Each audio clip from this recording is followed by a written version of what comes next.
At ngayon po, my dear brothers and sisters, no, umpisahan na po natin ang ating topiko dahil po naman po sa mga kapatid natin sa ibang pananampalataya na hindi sila naniniwalang Diyos si Kristo, no? Hindi na po tayo magbanggit ng mga ibang kapatid natin, no?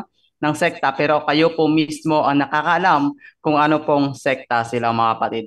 Pero dahil mahilig sila sa tinatawag nating Bible alone, my dear brothers and sisters, so papatunayan po natin ngayon na si Kristo ay tunay na Diyos at hindi tao lang.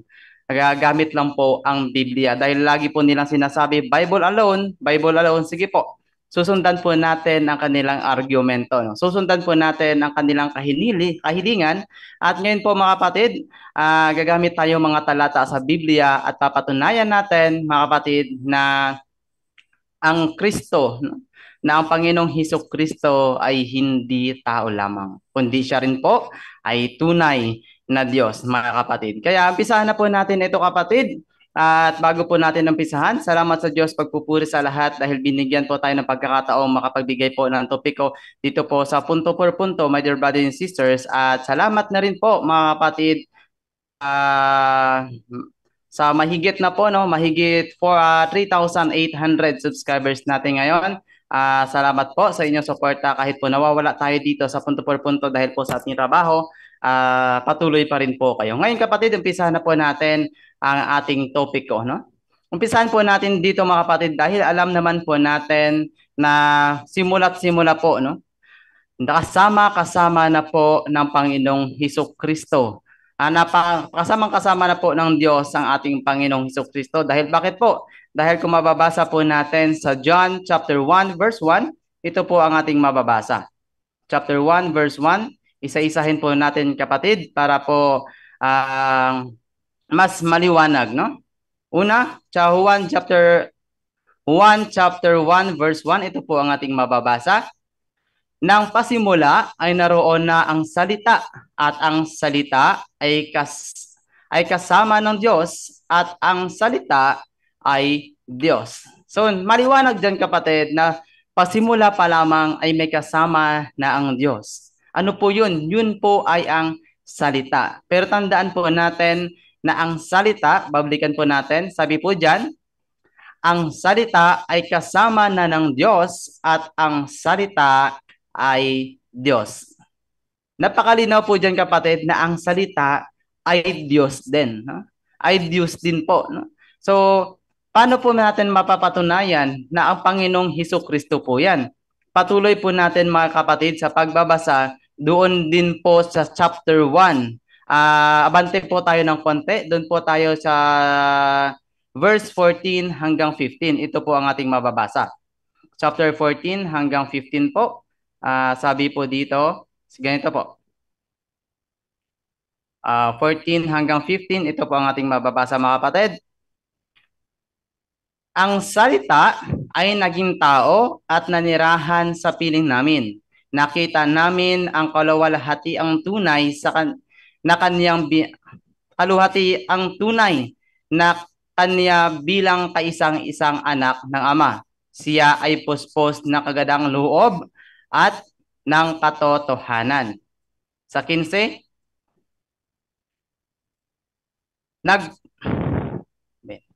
nagpakatotoo si Juan tungkol sa kanya, isinigaw niya. Siya ang tinutukoy ko ng aking sabihin. Ang darating na kasunod ko'y higit kaysa sa akin, sapagkat siya ay naroon na bago pa man ako ipinanganak. So mga kapatid, alam naman po natin na si San Juan, no, ay mas matanda na mas naunang ipinanganak dito kay Hesus Kristo. Pero sabi niya, nagpakatotoo si Juan tungkol sa kanya. Isinigaw niya, siya ang tinutukoy ko ng aking sabihin. Ang darating na kasunod ko ay higit kaysa sa akin, sapagkat siya ay naroon na bago pa man ako ipinanganak. Sino ba yung tinutukoy dito ni Juan? So alam naman po natin mga kapatid na ang tinutukoy dito ni San Juan ay ang Panginoong Hesus Kristo mga kapatid. Pero alam din po natin mga kapatid na hindi basta-basta maniniwala ang mga kapatid natin sa ibang pananampalataya kung ito lang po ang ating gagamiting mga talata. Pero syempre kapatid, no, meron po mga talatang nakapagpatunay na si Hesus Kristo ay hindi tao lamang, kundi siya rin po ay tunay na Diyos. Dun din po tayo sa Juan, sa chapter 8 verse 58 hanggang 59. Ano po ba ang nakasulat sa chapter 8 verse 58 hanggang 59? Basahin po muna natin kapatid para mas maganda-ganda, no? 58, sabi po dito mga kapatid, is ganito po. Sumagot si Jesus, pagkakatandaan ninyo, bago pa ipinanganak si Abraham, ako na nga. Sa 59, sabi dito, nagsidampot sila ng bato upang siya'y batuhin. Ngunit nagtago si Jesus at lumabas ng templo. Dito mga kapatid, sinabi po sa verse 58 na sa talatang ito na siya, ito po, sinabi po dito sa 58, sabi po dito, sumagot si Jesus, pagkakatandaan ninyo, bago pa ipanganak si Abraham, ako na nga. No? So ibig sabihin, my dear brothers and sisters, sa mga kapatid, ay bago pa pinanganak si Abraham, ay nandun na si Panginoong Hesus Kristo. At kung babasahin at kung babalik po natin doon sa 59, ay binato ang ating Panginoong Hesus Kristo. Ang tanong, itong napakiding tanong dito, bakit po kaya binato ang ating Panginoong Hesus Kristo? Siyempre mga kapatid, may mga rason po ang mga bagay na nakasulat sa Biblia. Isa-isahin po natin at paliwanag ng husto dahil marami pong mga taong hindi naniniwala, no? Na hindi naniniwala na si Kristo ay Diyos dahil ang pagkapaniwala po nila na si Kristo ay tao lamang. So, papatunayan po natin ngayon na si Kristo ay Diyos, mga kapatid. Sabi po sa Juan 10:30 hanggang 33. Ano po ba ang nakasulat dito? Juan 10:30 hanggang 33. Ito po ang ating mababasa, mga kapatid. Sabi po dito, ganito po. Ako at ang Ama ay iisa. Ang mga pinuno ng mga Hudyo muling dumampot ng bato upang batuhin siya. Kaya't sinabi sa kanila ni Jesus, marami akong mabubuting gawang ipinakita sa inyo mula sa Ama. Alin ba sa mga ito ang dahilan at ako'y inyong babatuhin? Sumagot ang mga pinuno ng mga Hudyo, hindi dahil sa mabubuting gawa kaya ka namin babatuhin, kundi dahil sa paglapastangan mo sa Diyos, sapagkat nagpapanggap kang Diyos, bagamat tao ka lamang. So dito mga kapatid, o gagamitan natin ng logic dito, umpisa doon sa verse 30 pa lamang, sinabi na ng ating Panginoong Diyos na siya at ang Ama ay isa. At lagi pong sinasabi ng mga kapatid natin sa ibang pananampalataya na ito daw po ay ang pinakapaborito nating bersikulo na gamitin para daw patunayan na Diyos si Panginoong Hesus Kristo. Pero kung babasahin po natin, no? Babasahin po natin na mula po doon babasahin po natin pataas, no? Hanggang sa 33 mga kapatid.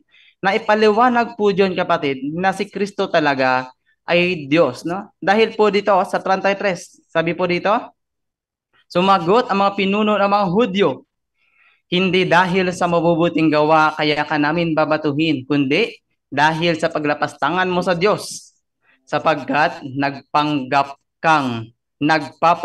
kang Diyos. My dear brothers and sisters, ito na po ang hindi lang po sa verse 30 tayo nakabase kung bakit po natin sinabing Diyos ang ating Panginoong Jesucristo. At hindi lang po yan yung mga paboritong bersikulo na para magpatunay na Diyos ang ating Panginoong Jesucristo. Dito po ang sentido sa 33. Dahil sinabi ng mga Hudyo, no?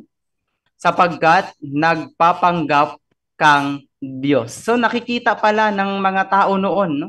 Na mga Hudyo, no? Na mga nakakita na personal kay Jesus, nakikita nila pala na si Hesus Kristo ay gumagalaw, namumuhay bilang Diyos. Kasi logic po ito kapatid, ito yung tanong. Kung hindi Diyos si Kristo at hindi nagpakita ng pagka-Diyos ang ating Panginoong Hesus Kristo, mga kapatid, paano po nasabi ng mga Hudyo na nagpapanggap na Diyos ang Panginoong Hesus Kristo? No? Kaya sa mga kapatid natin diyan ngayon na nakatutok, no, sa ibang sekta, no, na mga tutok ngayon na naniniwalang Diyos, naniniwalang tao si Kristo.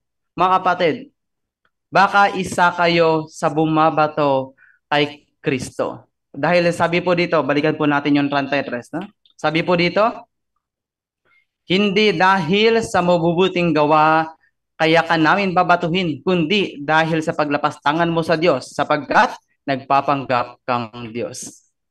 So kapatid, sana maunawaan po ninyo, lalong-lalo na po, no, unahin po na talaga, hindi inananat natin itong kapatid natin na Iglesia ni Cristo, no? Dahil alam naman po natin, no, hindi naman po lingid sa ating kalaman na sila po ay naniniwalang tao lang, no? Tao lang ang ating Panginoong Hesus Kristo at hindi Diyos.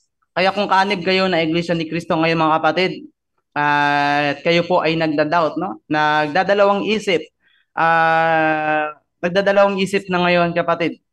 Huwag niyong hayaang maging katulad kayo ng mga Hudyong ito. Na huwag kayong maging katulad ng mga taong itong bumabato kay Jesus dahil tinutulan ang pagka-Diyos ni Kristo. Siyempre pa kapatid, hindi lang po ang mga talatang yan ang makapagpatunay, no? Ang makapagpatunay na Diyos ang ating Panginoong Kristo. Maraming talata po mga kapatid, no? Basahin po ulit natin ang Juan. Aklat po ito ni Juan, no? Basahin po muna natin ulit ang aklat ni Juan chapter 12 verse 45, no? Ito po, 12:45. 12:45. Kung napapansin niyo po kapatid, nagmula tayo doon sa pinakauna, no? Sa John chapter 1 verse 1 at paakyat na paakyat po tayo. Dahil po hindi po natin makukuha ang sentido sa isang bersikulo lamang. Pero kung pag-aralan po nating maigi ang Biblia, hindi na po tayo maliligaw. Huwag po nating putulin ang nakasulat sa Biblia. Sabi po dito sa Juan chapter 12 verse 45, ito po ang ating mababasa. At ang nakakita sa akin ay nakakita na rin sa nagsugo sa akin. Ito po ay isa sa mga nakapakatibay na bersikulo sa Biblia na nagpapatunay na ang Panginoong Hesus Kristo ay tunay na Diyos. Siya ay kawangis ng Diyos. Dahil sino ba namang tao sa atin, merong bang tao na makapagsabi na pag nakita mo ako, ay nakita mo na rin ang Diyos? Walang ganun, mga kapatid. Sapagkat dito sinabi po dito ni Kristo, no? At ang nakakita sa akin ay nakakita rin sa nagsugo sa akin. Sino ba yung nagsugo kay Kristo? Siyempre, yung Diyos Ama. Kaya doon, angkop doon at magkatungugma sa John chapter 1 verse 1 at saka John chapter 10 verse 30 at dito po sa John 12:45 na ang Diyos at ang Ama ay iisa, mga kapatid, no? Patuloy natin ang pagbabasa ng mga talata na makapagpatunay na Diyos ang ating Panginoong Hesus Kristo. Ito po kapatid, isa rin sa mga talata sa John. Diyan po tayo ng John, no? Dahil dito po ang kwento, ano, ng pagka-Diyos ni Kristo. Pero hindi lang po tayo nakatutok doon sa John. Mayroon din pong mga libro sa Biblia na makapagpatunay na si Kristo ay Diyos. Dinan lang po natin ito ng konti. Basahin na po natin ang John chapter 14 verse 8 hanggang 12, no? Paakyat po tayo ng paakyat mga kapatid, no? John chapter 14, 8 hanggang 12. Ito po ang ating mababasa mga kapatid. Sabi po dito is ganito po. Sinabi sa kanya ni Felipe. Ito tayo kapatid. Sinabi sa kanya ni Felipe, Panginoon, ipakita po ninyo sa amin ang Ama at masisiyahan na kami. Sumagot si Jesus, Felipe, kay tagal na ninyo akong kasama, hanggang ngayon hindi mo pa ako kilala? Ang nakakita sa akin ay nakakita na sa Ama. Bakit mo sinasabing ipakita mo sa amin ang Ama? Hindi ka ba naniniwalang ako'y nasa Ama at ang Ama'y nasa akin? Hindi ka sa akin, hindi sa akin galing ang sinasabi ko sa inyo. Ngunit ang Ama ang nasa akin at siyang gumaganap sa aking gawain. Maniwala kayo sa akin. Ako'y nasa Ama at ang Ama ay nasa akin. Kung ayaw ninyong maniwala sa sinasabi ko, maniwala kayo dahil sa mga ginawa ko. Pagkakatandaan ninyo, ang manalig sa akin ay makagawa ng mga ginawa ko at higit pa kaysa rito sapagkat babalik na ako sa Ama. Dito mga kapatid, no, napakalinaw yung sinagot ni Kristo kay Felipe, no, na sinabi niya na ako at ang Ama ay at ako ang atangma ay isa dito mga kapatid. Ito yung sentido ng talatang ito mga kapatid. At kung sino man ang naniniwala kay Kristo ay naniniwala din sa Diyos Ama. At tandaan nyo kapatid, dito sa huling talata, no, binanggit po dito na pagkakatandaan ninyo, ang manalig sa akin ay makagawa ng mga ginagawa ko at higit kaysa rito, sapagkat babalik na ako sa Ama. Mga kapatid, kung tao nga lang si Kristo, makakabalik kaya siya sa Ama? Makakagawa kaya siya ng mga kayang gawin ng isang Diyos? No? Makapagpalayas kasi kaya siya ng demonyo sa pangalan kung siya ay tao lamang? Ito yung isa sa mga logic natin, no? Lagi po natin ginagamit ang pangalan ng Panginoong Hesus Kristo na taga Nazaret sa pagpapalayas ng mga demonyo, no? Ang tanong dito, paano natin palayasin ang Panginoong Hesus ang palayasin ang mga demonyo sa pangalan ni Panginoong Hesus Kristo? Kahit kailan po kapatid, wala akong narinig kahit sa ibang sektang nagpapanggap na exorcist ngayon, ha? Wala akong narinig na sa pangalan ni Kristong tao lumayas ka. Kung may narinig man po kayong ganon, please, no? Pakisend niyo po sa akin. Dahil kahit kailan kapatid, dahil kahit nasa iglesia ni Kristo, wala akong narinig na sa pangalan ni Kristong tao lumayas ka. Wala po tayong narinig na ganon. Sapagkat hindi po natin alam, no? Kung bakit po hindi sila naniniwala na Diyos si Kristo. Siya ay tao lamang. Pero naniniwala sila na ang founder nila ay si Kristo. Pero alam natin kapatid na yung totoo, ang tatag ni Kristo ay yung Roman Catholic Church. Dahil tatag tayo ng Diyos at hindi tayo tatag ng tao, mga kapatid. Kaya mga kapatid, patunayan pa rin natin na Diyos ang ating Panginoong Hesus Kristo. Siyempre mga kapatid, no? Dito sa Juan 20:28 kapatid, no? Tinawag din po dito ni Tomas, no? Tinawag din po siyang Diyos ko. Juan 20:28. Sabi po dito kapatid, Juan chapter 20 verse 28. Ito po ang nakasulat. Sabi po dito is ganito po. Sumagot si Tomas, Panginoon ko at Diyos ko. Ang tanong, sino po yung tinawag dito ni Tomas? Si Kristo po.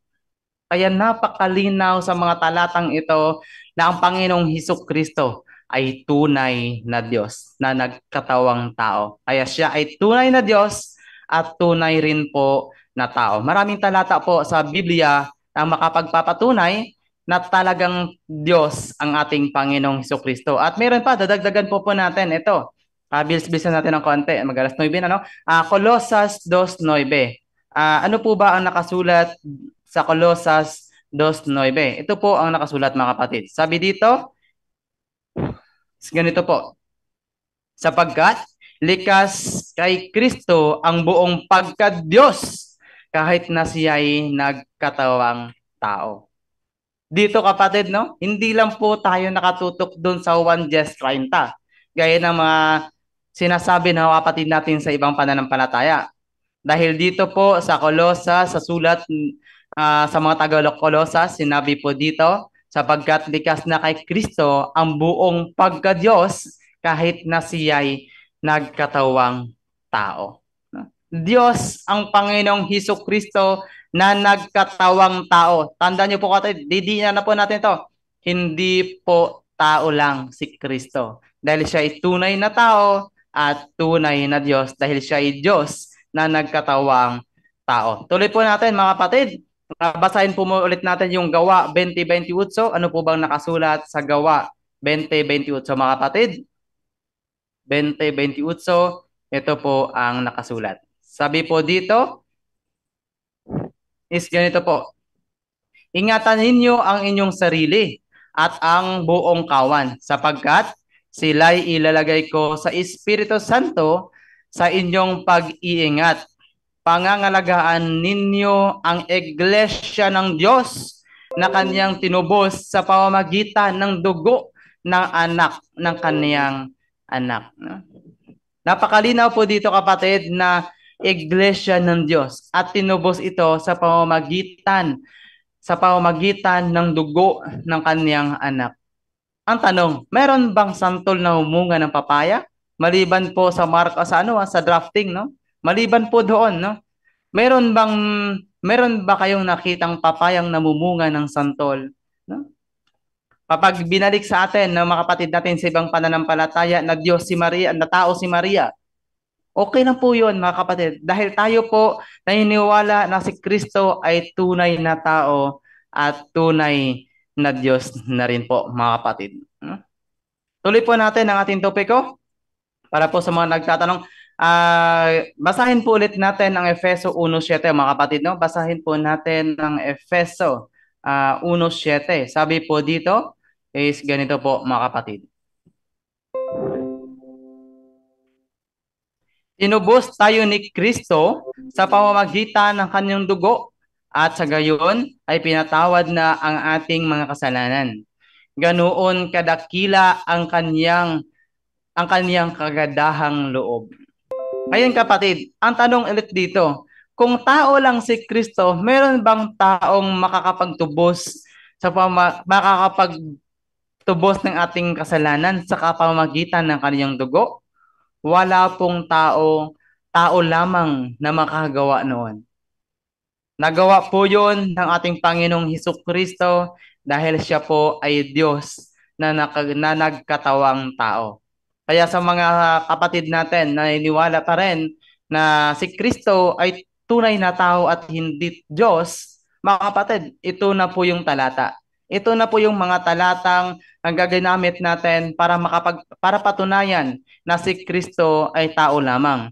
At tandaan niyo po kapatid, ito po ay Bible alone. Ito topiko na to ay kumuha po tayo sa Biblia lamang. Hindi po tayo bumase sa mga referensya dahil alam ko pong hindi po kayo basta-basta naniniwala sa mga teorya. Ay ito po kapatid, Biblia na pong nagsasabi na Diyos po si Kristo.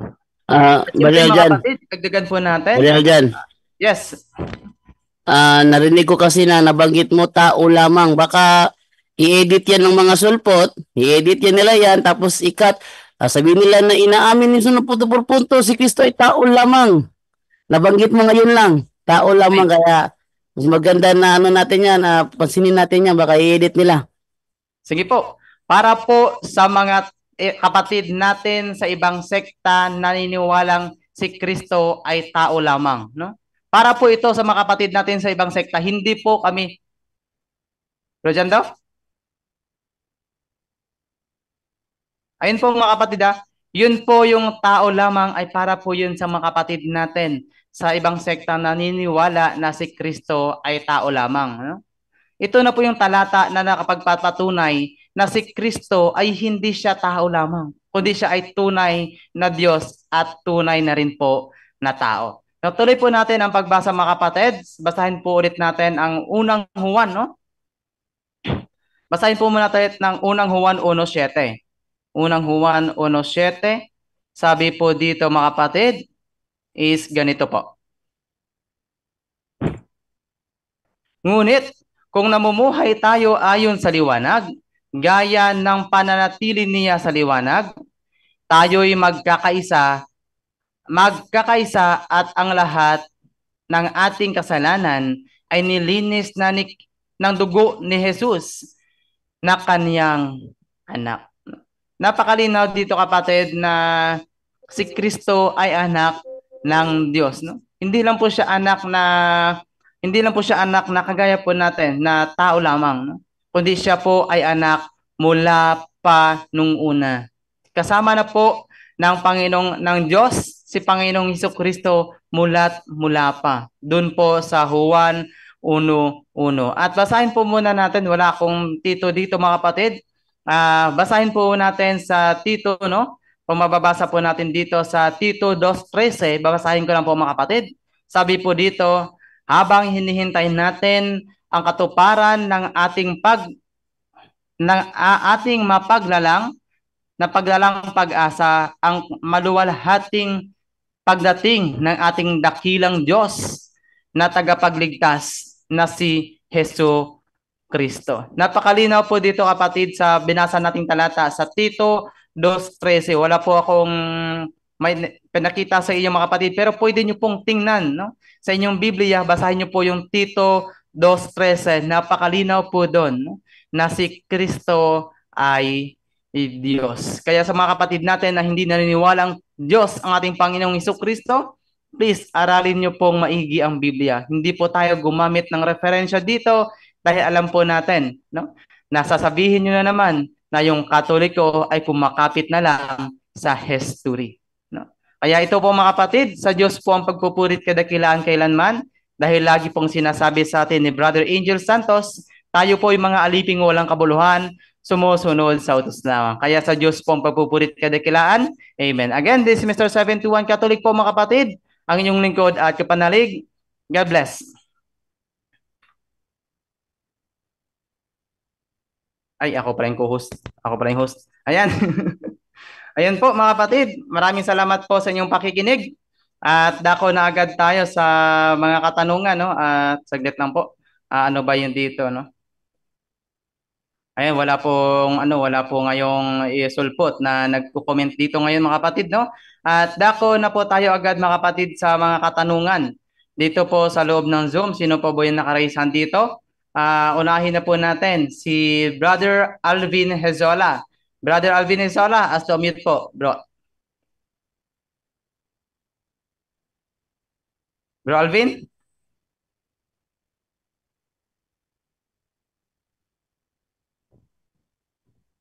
Brother Alvin Hezola?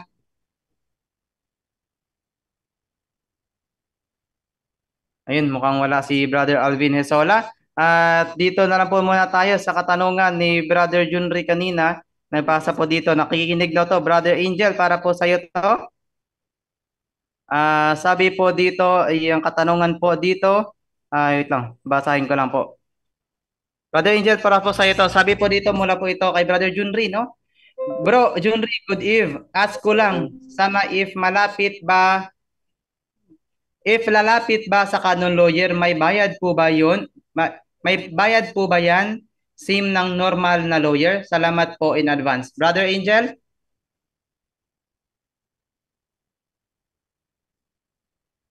Wow, oo, tama, yung canon lawyer. Pero ang pagkakaalam natin, depende yan, no? Siguro i-check nyo ang tinatawag yan sa Office of the Church of Tribunal, no? I-check nyo, hindi ko na, nung sinamahan ko pero ang ating kapatid, silang pumunta lang sa canon lawyer, pero hindi ko na itanong yan kung binabayaran nila, no? But, anyway, sige, iaano ko sa iyo mamaya kung ano situation tungkol sa pagbayad. But ang alam natin para masigurado tayo, no? Para sigurado po tayo, kapatid, tumawag kayo sa una sa opisina muna sa parokya nyo, and at the same time baka ilapit kayo sa church tribunals natin. Yun po yung korte ng no? But later on, ibibigay natin ng tamang rito, pero mas maganda, sige, maya-maya ibibigay ko yung kung ano yung talagang turo, kung talagang, kasi baka tayo, no? Ayoko magsabi ng may bayad o wala na exact. Dapat, kasi baka yung iba nagpapabayad o yung iba naman hindi nagpapabayad. So, ibibigay natin ang tamang aral talaga kung dapat bayaran sila o hindi. Maya-maya lang, kapatid. Ayun, thank you so much, Brother Angel Santos. At balikan po natin si kapatid na Alvin Esola. Yan po. Bro Alvin Esola, mute po. Bro Alvin?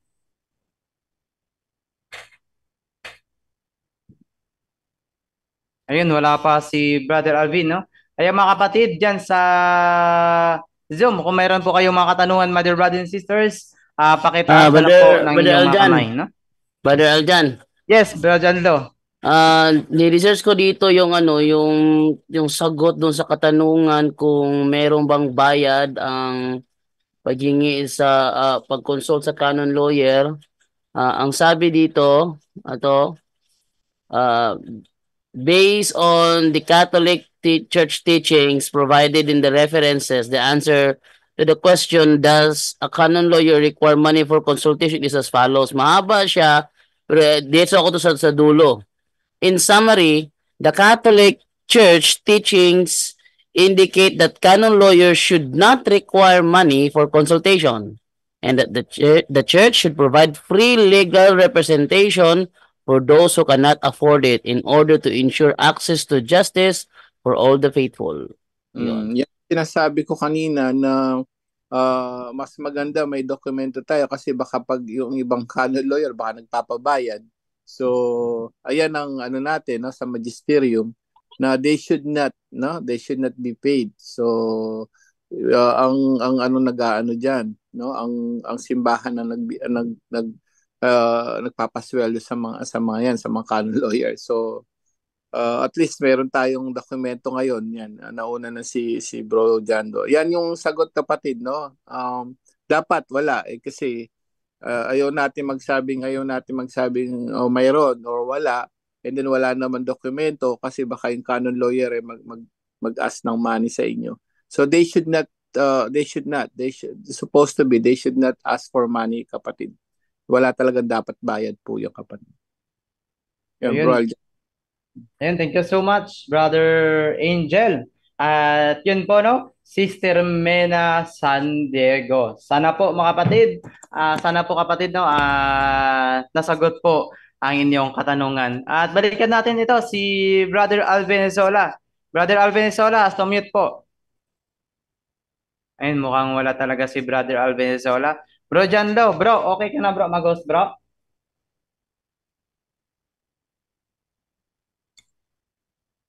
Ayun, Okay, hanap. medyo magulo pa ang aking mundo. Bro, saglit lang bro. Kakain lang ako saglit tapos babalik ako. Okay. Kakain daw muna saglit si Brother Aljan. Okay, so dito na muna tayo ngayon dahil hindi sumasagot si Brother Alvin Nisola, so ating buksan lang ating mga pending questions nung mga nakaraang live natin. Wait lang ha. Lakihin ko lang muna ito. Okay, ating simulan dito sa unang tanong galing kay teka ha. Wala. Wait lang. Dito tayo kay ito. Kay Cheng Cerezo. Sabi ni Cheng Cerezo, bro, totoo ba sa Quran na nagsabi si Muhammad na Jesus, son of Mary, is also the word of God? Sa John 1:1 nasabi din na the word is God, but di sila naniniwala na si Jesus God. Okay, so hindi ko alam kung may nakalagay ba talaga sa Quran na Jesus, the son of Mary, is the word of God. Kung meron man, ay malaking malaking panama sa atin yan dahil totoo nga, si Jesus ang word of God na nasa John 19:13. Revelation pala yun. Kung hindi ako nagkakamali, ating basahin sa Revelation 19:13 ba yun? Nakalimutan ko lang, double check ko lang muna ha. Ang sabi sa Revelation 19:13, siya nga. Yan nga nakalagay dito. Ito. Sabi, the robe he wore was covered with blood. His name is the Word of God. Si Jesus is the Word of God. Siyang verbo.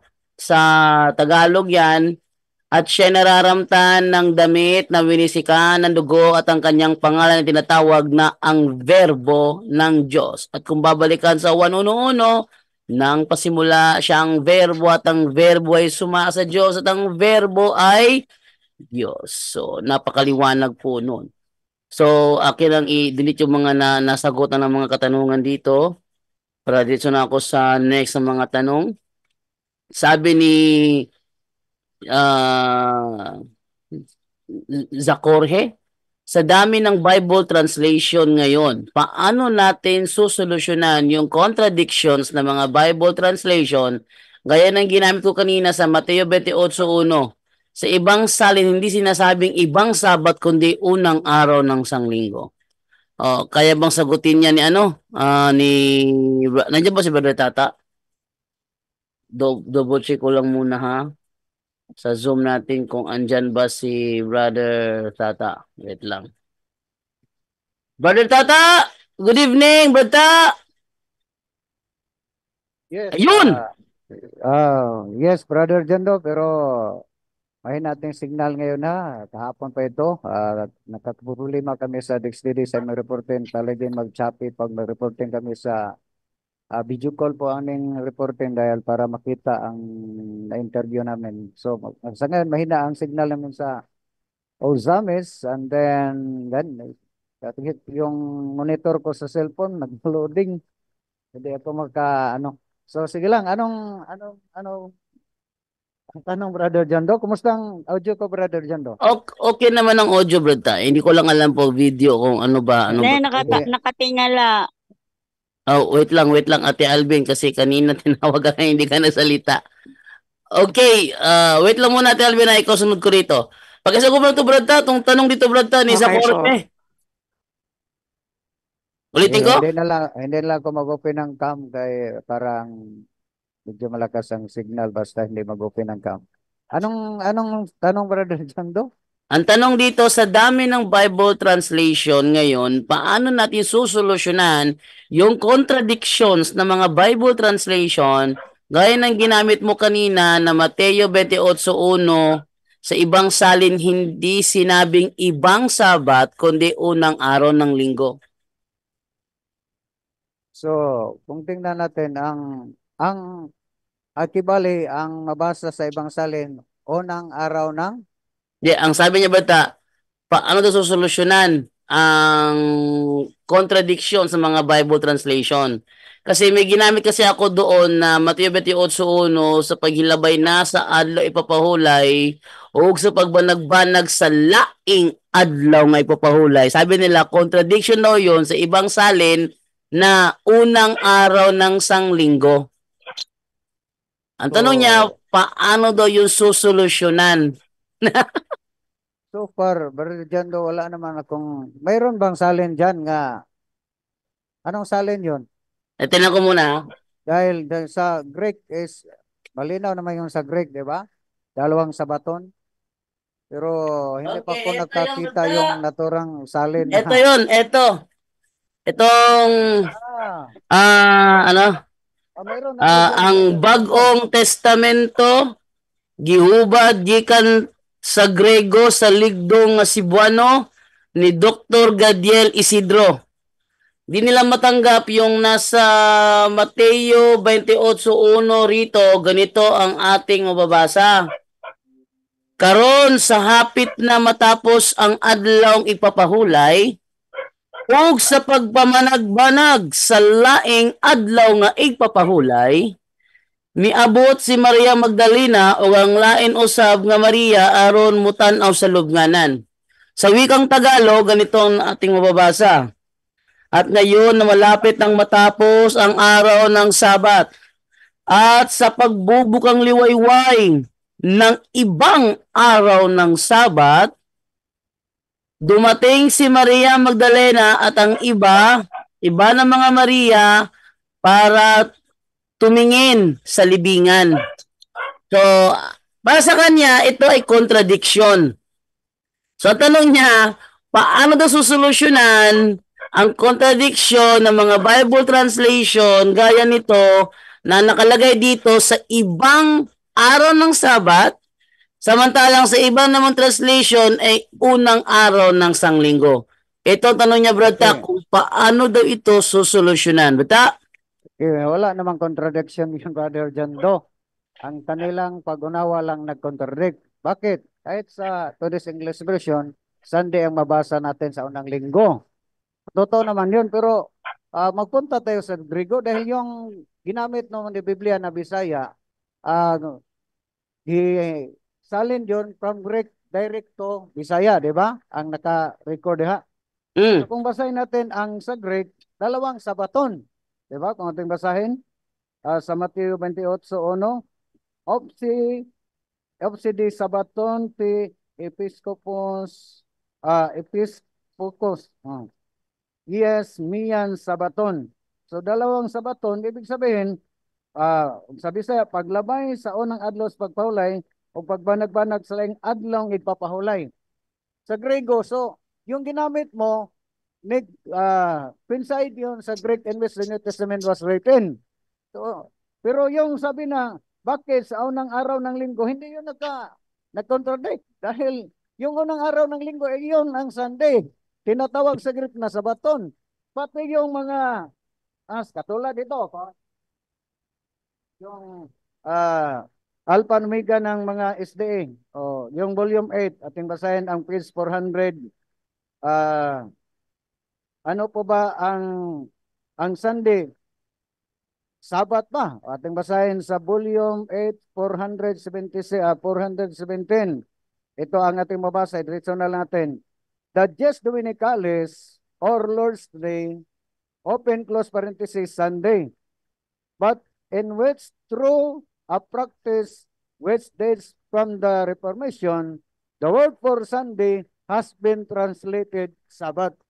So, sa ilang kanilang aklat, sa ang Sunday is rest day o Sabbath. So, yun, walang contradiction, Brother Jando. Dahil ang unang araw ng linggo is tinatawag sa Greek na Sabbath pa rin yun. Bro Jando? Aha. So, walang contradiction po doon, no? Kung nanonood ngayon si Zach Jorge, walang contradiction doon dahil yung ibang Sabat sa Mateo 28:1 is referring to Sunday, to the first day of the week. Opse de Sabaton, te epepus kausin, iesmian Sabaton. Iesmian Sabaton. Ayun first of the Sabbats. Kung tingnan nyo yan sa Brother Jando. Yes. Yung kanina, narinig ko na yung patungkol sa Islam na joker pala si Brad Muhammad Ali Tumaranga dahil isa sa ginamit niya na ipinaghula sa Biblia. Proud na proud pa siya na gamit ang Biblia na pinaghula si Muhammad sa Biblia. Pero isa sa ginamit na pinaghula si Muhammad sa Biblia, John 3:16. Nga tumutukoy sa ating Panginoon. Isa Kristo. Kung para, sinabihan ko niya, kung granting na si Muhammad ipinaghula dyan, ibig sabihin si Allah may anak. Ang anak niya si Muhammad. So, tatlong talata niya sa Biblia. Pangalawa, yung Isaiah 29, sabi yun. Basta tatlong talata yung ginamit ng ating kapatid na Islam. Kailangan mag-ingat tayo. At sa Isaiah 29:12, maganda yan.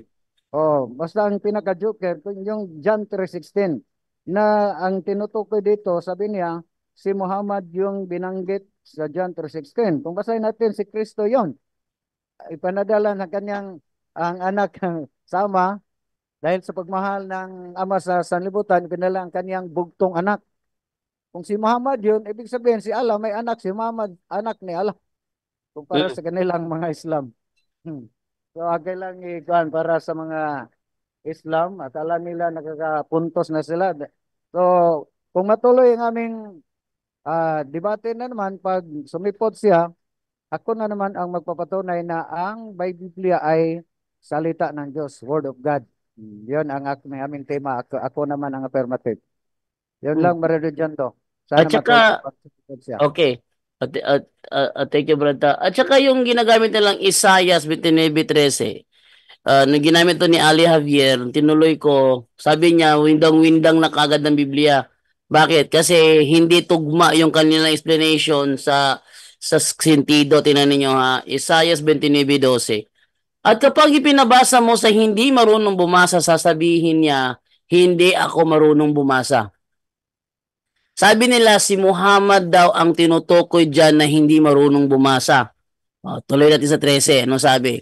Sanabi ng Panginoon, ang mga taong ito'y, ating simulan sa sa Jess para makita ninyo. Sapagkat pinatulog kayo ng Panginoon ng mahimbing, tinakpan niya ang inyong mga ulo at mga mata na walang iba kundi ang inyong mga propeta. Para sa inyo, ang lahat ng ipinahayag na ito sa inyo ay parang aklat na nakasara. So, ibig sabihin, sa kanila yung revelation, parang hindi nila malaman ano ang tamang sagot. Hindi nila malaman, hindi nila ma-interpret, hindi nila mabigyan ng kahulugan kasi parang aklat na nakasara. Kapag ipinabasa mo sa taong marunong bumasa, sasabihin niya, hindi ko yan mabasa dahil nakasara. Sabihin, hindi niya ma-interpret kasi nakasirado. No? Next. At kapag pinabasa mo sa hindi marunong bumasa, sabihin naman niya, hindi ako marunong bumasa. 13. Sinabi ng Panginoon, ang mga taong ito'y nagpupuri at nagpaparangal sa akin sa pamamagitan ng kanilang mga bibig. Pero ang puso nila ay malayo sa akin at ang pagsamba nila sa akin ay ayon lamang sa tuntunin ng tao. Sa madaling salita, ang tinutukoy pala dito, yung nasa Mateo 15:8 Ginagawa mo hanggang 9. Ate Alvin, wait lang. Kasi kanina, tinatawag ka kanina eh. Wait lang ha. Ang tinutukoy pala dito, mga Israelita. No? Kung titingnan natin yung yung Mateo, wait lang ha. Mateo 15:3. Ito ang sinasabi sa Mateo 15:3. Ito yun ha. Isaiah 29:13, ang cross-reference niya, yung nasa Mateo 15:8 hanggang 9. Ating simulan sa 3 para malaman kung sino ang taong tinutukoy sa Isaiah 29:12 hanggang 13. Sabi ganito, sumagot si Jesus sa kanila at kayo, bakit ninyo nilalabag ang utos ng Diyos dahil sa inyong mga tradisyon? Ang tanong, si Muhammad ba ito? Ha? Si Muhammad ba ang tinutukoy na nilalabag ang utos ng Diyos dahil sa kanyang mga tradisyon? Tinatin kung aminin ba ng mga Muslim yan. 4. Halimbawa, sinabi, at parang nila malalaman na ang kausap dito ni Kristo si Muhammad. Kung si Muhammad nga yun. 4. Halimbawa, sinabi ng Diyos, igalang ninyo ang mga magulang at ang lumaspastangan sa kanyang mga magulang ay dapat patayin. Ngunit itinuturo naman ninyo na kapag sinabi ng isang anak sa kanyang mga magulang na ang tulong na ibibigay niya sana sa kanila ay nakalaan na sa Diyos, hindi na niya kailangan tumulong sa kanila. Pinawawalang halaga ninyo ang utos ng Diyos dahil sa inyong mga tradisyon. Mga pakitang tao. Tamang-tama. Tamang-tama ang sinabi ng Diyos tungkol sa inyo. Sa pamamagitan ni Isayas, iginagalang ako ng mga taong ito. Sa mga labi lang nila, ngunit malayo sa akin ang kanilang mga puso. Walang kabuluhan ng pagsamba nila sa akin, sapagkat ang mga itinuturo nila ay mga utos lang ng tao. Sino pala ang tinutukoy doon sa Isaiah 29:12? 29:10 hanggang 13? Mga Israelita pala yun eh. Ba't aangkinin ni Muhammad? Tanyo? Kaya nang ginamit ko ito doon kay Ali Javier, nag-walk out siya, hindi man lang nagpaalam, tapos sabi niya nagka-windang-windang daw ang ating aral dahil ang windang-windang doon, ang kanilang interpretation, kung bakit kasi nagbibigay ng ibang interpretation, hindi naman yon ang tinutukoy ng konteksto ng talata. Ayan. So, atin ang ibalik kay Ate Alvin Hisola. Ate Alvin Hisola, unmute. Paki-unmute po. Andiyan na ba kayo? Click po yung unmute screen. Hello, good evening. Okay na po. Okay, Good evening po. Sorry po, Proceed. naka-mute pala ako kanina. Brother, Lo nga po pala, magandang gabi sa mga kaibigan ko po sa Israel na nakikinig ngayon. Nasa Israel Magandang ka? gabi po. Hindi po, nasa Pilipinas po. Dati po ako nasa Oh. Israel. Umuwi na po ako. Hello po sa mga kaibigan ko po dyan na nakikinig po, na patuloy nakikinig ng punto por punto. Sorry po kanina na nakapagsalita po ako. Tatanong ko lang po kasi yung akin pong langis na pinabindisyonan kay Padre po, and nagpapunta po ako dito ng manghihilot. Mm. Hindi ko po alam. Hindi ko po alam na nabulungan po, binulungan daw po pala yung langis na pina-bless ko kay Padre. Ano po mangyayari dun Teka, sa teka, teka. langis? Paano niya Sa nabulungan, olive te? oil. Paano niya nabulungan? Kasi po ano po, papahilot po kasi ako.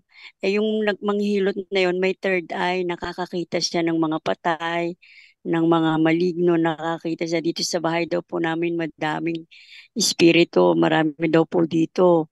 Tapos po, ibinigay ko sa papahilot po ako, ibinigay ko po yung langis ko. Sabi po ng hipag ko, ate, dinasalan niya yung langis mo. Nung nahilot na ako, saka lang sinabi ng hipag ko. Kaya hindi ko po alam na nadasalan po pala niya yung langis na pinabless ko kay Padre, yung olive oil po. Ano po mangyayari doon? Okay, Brother Wendell Talibong, good evening. Pakisagot yung tanong na rin.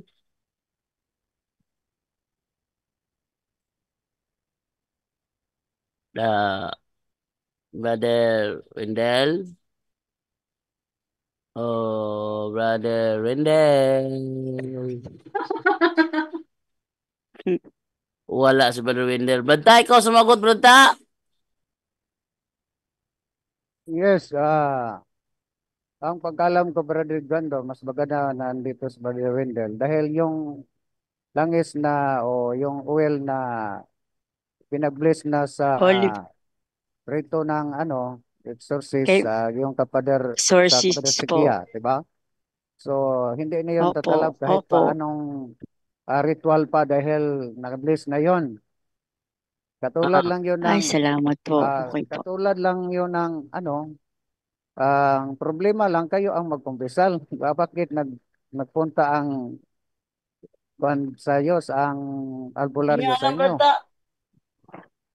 Hindi po siya albularyo, nagmamassage lang po siya. Kaya lang po siya po ay napakitaan. Sabi po niya, ginising daw po siya ng mahal na Nazareno. Uy, 2 araw O, po di, siyang tulog. albularyo. Tapos, Hmm. pero hindi po siya albularyo. teka, teka. Albularyo pa Manghihilot rin lang yun. po. Dahil Ay, hindi ko sabi po niya, kasi alam eh. alam niya, Opo, ang claim niya, self-proclaim niya na pinakitaan siya ni opo. Nazareno. So, Opo, ginising daw ah, po siya kasi 2 araw siyang hindi yon nagigising. Tapos pagkagising niya, nanghihilot na siya. yon ang racket ng mga albularyo para maggagamot, mag self-proclaim sila na nagpakita nila ang santo ninyo, Mama Mary, ibang pang mga santo, at manggamot na sila. Opo. So, albularyo yun sis, ha? At saka may Ay, ritual na hindi ko siyang po sarili alam. na Albularyo ritual. po pala. So, kailangan kayo magkumpisal at i-renounce mo. Opo. Bakit? Dahil albularyo yun. Dahil Hindi ko po kasi may alam. rito pa Hindi siya. ko po alam.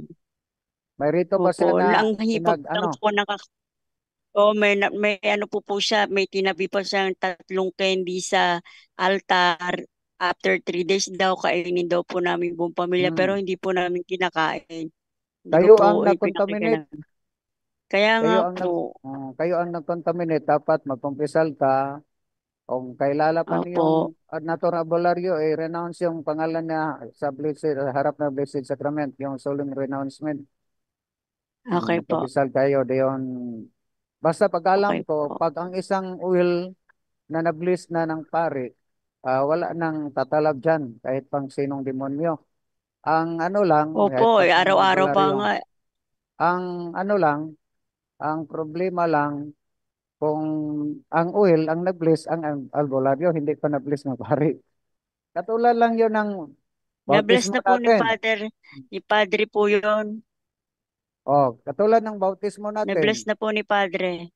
Oh, Opo. isang sample natin. Katulad ng nakatanggap na tayo ng bautismo ng simbahan. Kahit pa ilan pang bautismong matanggap mo sa iba't ibang sikta, wala na yung, hindi, invalido na yon. Invalido na yon. Ay, So, salamat. ang valido yung ating bautismo. So, ang problema lang, kay Pwede ka po, na-contaminate na po kayo. okay po, ano na lang po, renounce at saka kumpisal po. Roger, on that, dahil albularyo yun. Pwede ko pa pong gamitin po yung olive oil po. Madami po yun, malaki po yun O, eh. pwede na, dahil na-bless. Maliban lang kung ang hindi na-bless ng pare at ang yung albularyo ang naka-bless. Hindi po, na-bless po ni Padre Gitgano yun, isang buwan po. Pag Ah, nagpe-pray, papabless pa, paulit-ulit ko pong pinapabless po yun. isa pang sample, isa sa mga negosante dito sa amin, yung apo niya nagpunta sa albularyo at binigyan ng habak. At saka dapat aming katikisin para masurrender at ang ina, ay ang ayaw ang ina, yung lula, yung devoted na Katoliko, gustong ano lang, Tunga makatikisin mo duha. para ano, Tunga mo ni Divine. App mo. alam nila na yung habak ay sa albularyo sa kabangiran yun ng demonyo. Pero ayaw, ay pinahawakan ni Brother Wendell ang exercise oil. Dahil parang nasa kanyang habak at pinahawakan ang exercise oil, wala rang mga 1 minute siguro. Ano, mainit sa kanya ang exercise oil at ayaw na niyang hawakan Mm. dahil mainit. So, ibig sabihin, Pero po ah, siya, hmm. So, Brother ano, Tata, hindi po siya nasaktan doon sa oil. hindi Wala po sinasaktan na siya bagya. naramdaman sa oil. Oh, Wala po siya naramdaman sa oil. ano ito ha? Sa aming experience sa deliverance, nagdepende yung reaksyon o aversion ng mga possessed. Yung iba, hindi sila mag-react sa salt, oil, pero mag-react sila sa exercise water. So ang iba, pero Water. lalo na yung high rank. Mag-ingat tayo yung high rank Okay po. para sa kanila, baliwala lang nila. Walang reaksyon sa mga, ano, sa, walang aversion sa mga sacramentals, yung high rank. Pati yung prayer. Baliwala lang. Ang explanation lang pada si Kapatid Kabading na mag-ingat kayo dahil yun, high rank yun. Mas maganda pag mag-react Okay po. diretso. Oh. Okay So, po. kumbaga, sabi ng demonyo, hindi kayo kamats, hindi po kayo kamats sa akin dahil high rank. Pero Mm. pag iseres na yon, mag-series na ang deliverance, yun na, mag-react na. Okay po. So hindi basta-basta yung Pwede mag-ingat ko pa kayo pong yung gamitin yung mag-react. Brother Tata. Pwede ko pa pong gamitin. Pwede dahil na-bless naman yun ng pare. At Opo, ang bliss, na-bless walang po. expiration. Okay po, salamat po. Ang problema lang, Maraming kayo lang. salamat. Ulitin ko, ang problema, kayo ang Opo, mag-process, kayo ang mag-official at mag-renounce. okay po. Mag-renounce po ako at magkukumpisal. Okay, sige. Maraming salamat po. You're Ayun na po, welcome. salamat po ulit. Brother Tata, Brother Jando, salamat. Okay, thank you sa iyo, Te, sa iyong katanungan, and then maraming salamat. So, may sinasabi ka, Te? Naputol ko eh. Alvin Wala Wala na. Isola? Wala na. Nagpaalam na siya, Brother John. Okay. So, napaalam na pala yun. Okay, thank you. And then, ito naman tayo ngayon sa kay Maribek Calusor. Maribek Calusor, good evening. Hello? Good evening po. Hello, good evening. Yes, what's up? Ako po, magandang gabi po sa inyong lahat dyan sa Pilipinas. Itatanong ko lang po, Brother Jando, kasi meron po ako message sa iyo before 2 days ago yata yun. Yung sa WhatsApp, hindi ko po narinig yung sagot mo po doon sa tanong ko. Ano yung tanong mo sa WhatsApp, Te? Ano po? Ano yun? Anong last number mo sa Mag-ano po. WhatsApp, te? Yung 416-893-5863 plus 1 Teka, Canada. ah, ano yung last four number, te? 416-893-5863. Last Five, digit. Mm. ang last digit is 5863.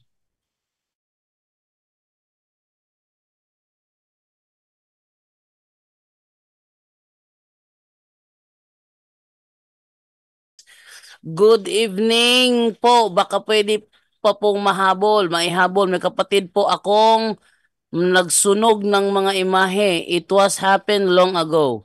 Sobrang hirap po nila sa buhay since iisa lang po ang anak at halos nabubuhay sa pangungutang. Posible po bang epekto ito sa kanilang buhay?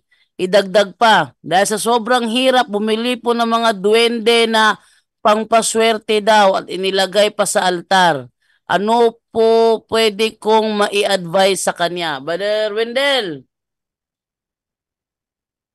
Brother Tata pala, di ba sumagot Brother Wendell? Brother Ta, ikaw sumagot niyan, Brother Ta. Yes, wala pa Brother Wendell ba? Andyan siya pero hindi naman siya sumasagot. Sagot malamang si Ate Sara nagla-live dyan. Pakisagot na lang yung Brother Tata. Ito Sige, tanong niya, Brother Tao, ang kanyang kapatid ay nagsira dati ng religious images. Pero ngayon sila ay naghihirap na. Ang problema nga lang, bumili ng duwende ng mga rebolto, pampaswerte, nilagay pa sa altar. So ang tanong niya, ano daw ang kanyang pwedeng i-advise sa kanyang kapatid? Yes, complicated pala yung pagbasag lang ng mga rebulto sa college ngayon. Kung basahin natin karunungan ni Solomon 6:10, kailangan yung mga banal na magbagay, kailangan nating, kung basahin yung, hindi na lang natin basahin na matagalan tayo. Yun ang isa sa batayan natin na kailangan na ang respetuhin natin ang mga banal na bagay. Isa na yun sa epekto, lalo na, mas matindi pa dahil ning-adapt na sila sa occultism. Binasag nila ang rebulto ng mga banal, pero pinalitan ng diwindi. Mm. Diwindi yun, Brother Jando, at binilagay pa sa altar. Duwending Paswerte. revolto, inilagay sa altar, pampaswerte Oh. daw. Ang ating advice, kung willing sila, dapat ang una, willingness willing sila mag-confessal, general confession at renouncement, at saka kung pwede, magpunta sila sa kanilang exorcist kung meron. Kung meron mga, sino ang nagtanong, Brother Jando? Si Ako Maribel. po, nasa Zoom po. Ano sa Zoom? Opo. Katoliko ba yon? Bumalik na po siya sa Catholic. Catholic. So, Ano po ako noon natandaan ko po, high school po ako noon. No, na ano po siya, na born again po siya. Pero na-process na Pero siya bumalik pagbalik na niya po sa ngayon. sa Catholic, nagkumpisal na siya. Yun po ang hindi ko alam kung nakapag-kumpisal po siya. So dapat Parang ang lukewarm ating Catholic pa rin po kasi. taga saan po kayo, sis? Bicol po kami. Bicol. Baka may Opo. exorcist diyan, mas maganda siguro maglapit kayo sa exorcist ninyo, parang exorcist na mag-process. Opo. Kung Ano po, wala, kapatid, itatanong ko lang po. Kasi, pwede ko po yan itanong sa exorcist doon sa amin. Kasi nagpa-deliverance po ako ng property namin doon sa lugar po namin.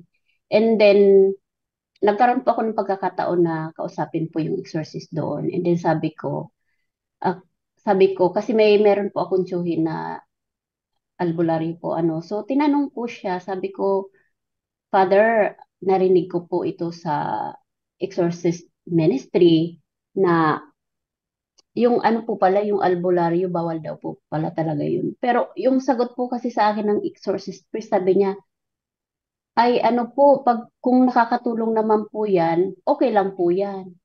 Wala. yun Sabi ko, di natin ma-blame yung iba. Kahit dito sa amin, noon ay mga pare na mag-advise na magpunta kayo ng albularyo. Dahil yung mm, exorcism parang doktor is yung ang doktor pag mag-graduate siya ng isang course na medicine, kahit pa nakapasa siya nag-exam, so doktor na siya pero hindi siya maka-diagnose ng sakit, di ba? General Mm. practice siya. So kailangan pa siyang mag-eskwela na naman, mag-aral na naman para mag-espesyalista. Katulad ni Dr. Dino Ditsing.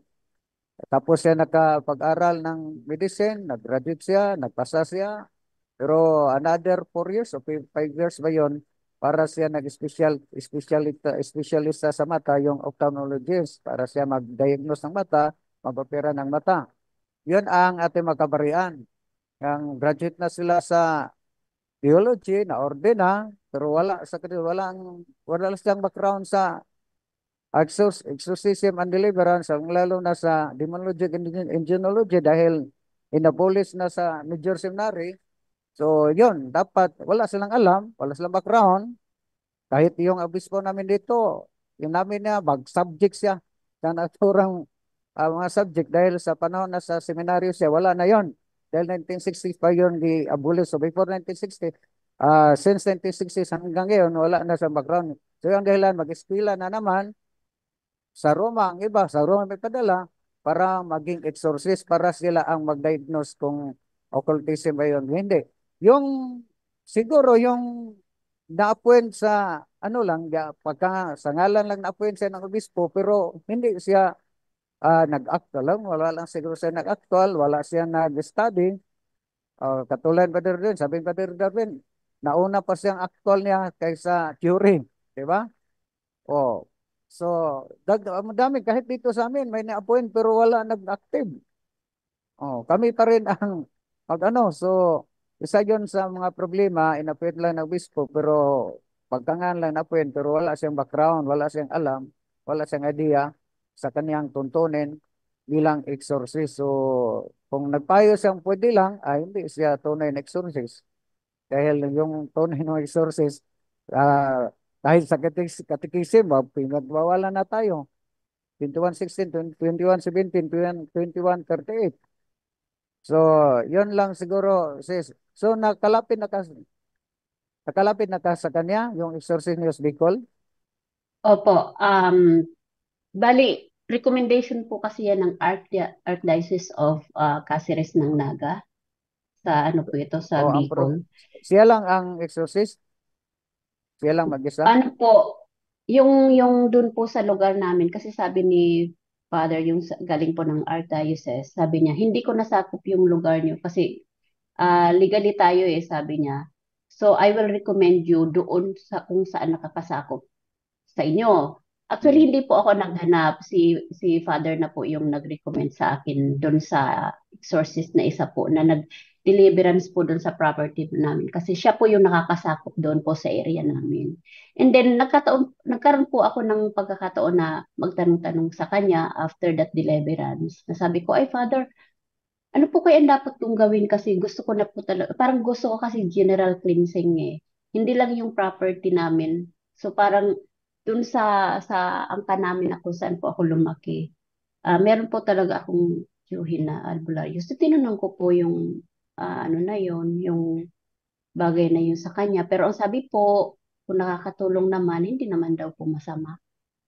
So sabi ko, hindi na lang po ako nag-react kasi ikinalang ko naman po siya as exorcist priest ng aming So, ang probinsya ng aming lugar.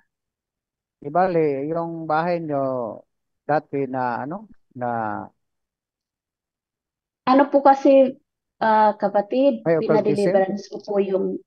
pinadeliverance ko po yung property namin So, kasi before yan, before na deliverance, ano ang nasagawa sa bahay niyo, property niyo? kasi po yung ano ng property parang meron pong nararamdaman yung mga nakatira kong kapatid doon dati kasi bahay po yun So may pinatira ko po yung iba kong kapatid. Tapos meron po daw silang naramdaman. So yun, nagdesisyon po ako na ipideliverance.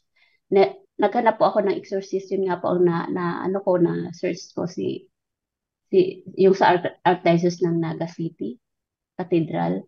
So yun po, kasi dalawa po yung pinadeliverance ko yung sa property namin sa Naga City and then yung sa isa po doon sa lugar namin, yung sa lugar ko po talaga na pinili po namin property na yun para sa parents namin kasi ayaw ko pong ano doon sa iba kong kapatid kasi nahihirapan po sila. So since wala po kami doon, so sila po yung pinatira ko, but then meron daw po kasing may nararamdaman silang parang mga kakaiba. So since nandito po ako sa Porpunto, nakikinig, so nagkaroon ako ng idea, kaya naipay-deliverance ko po yun. At ganun din po kung naging sagot ng exorcist priest. Kaya ito po yung So, kapatid anong ko, ibig sabi sabihin ko, yung ang advice ng exorcist nga okay lang sa albularyo, wag makakatulong? Ayun ba? opo, kasi gusto ko rin po sanang parang umihingi ako ng kung ano pong dapat gawin, baka willing din po siyang, yung mag-deliverance dun sa lugar namin. Pero ang sabi kasi, ano, okay lang daw po yun, kung nakakatulong naman daw po yung So, albularyo, ang problema, so isang problema yun, yung kaibigan mo papuntahan sa kanya, paano i-process yun? Ng, Kaya nga po yung kapatid ko, kung halimbawa kapatid ipapadeliverance mo ko po yun? yun, kapatid ko po yun na nagsunog. It was long ago po kasi nag-born again siya.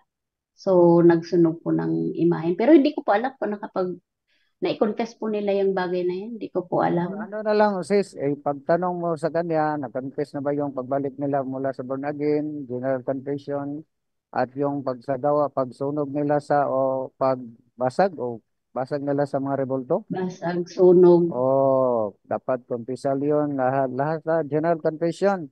Pag willing sila, Mm, mm. pag willing Opo, sila. Mm, kung willing sila, okay. mm. Pero mas Tapos, maganda, advice mo, dahil kapatid mo yan eh. kapatid ko nga po yun eh. Kasi sabi ko sobrang hirap nila sa buhay. Actually, dumating yung parang, sabi ko, wala, yung tulong ko sa inyo, parang hindi ko nakikita eh. Sabi ko, parang wala din naman kasi talagang, pag wala, parang wala talaga na parang napakalayo ng Pero sa grasya ngayon, sa kanila. active ba sila sa Katoliko? Pagbalik nila, active sila o hindi pa rin? Ano po, parang lukewarm, yung tinatawag kong lukewarm Catholic. Lukewarm. So, yung parang So, tradition na pagkakalam nila na so okay ang lang, yung problema, magsimba lang as a tradition. isang problema yon, dapat challenge mo yan dahil kapatid mo, dapat Mm-mm. ikatikais mo, dagdag katikising sa kanya para po sila malaman nila kung gaano ka, ah, gaano ka, ano, patindi yung ginawa nila, yung mag-damage sa kanilang buhay. Mm-mm. So, yun na lang Mm-mm. siguro. Ang Mm-mm. advice ko, Opo. tayo ang magkatikisim sa kanila para mawiling sila. Dahil grounded pa sila sa ilang dating nilipatan na born again at wala pa sila naka-pagpisal, di ba? Opo.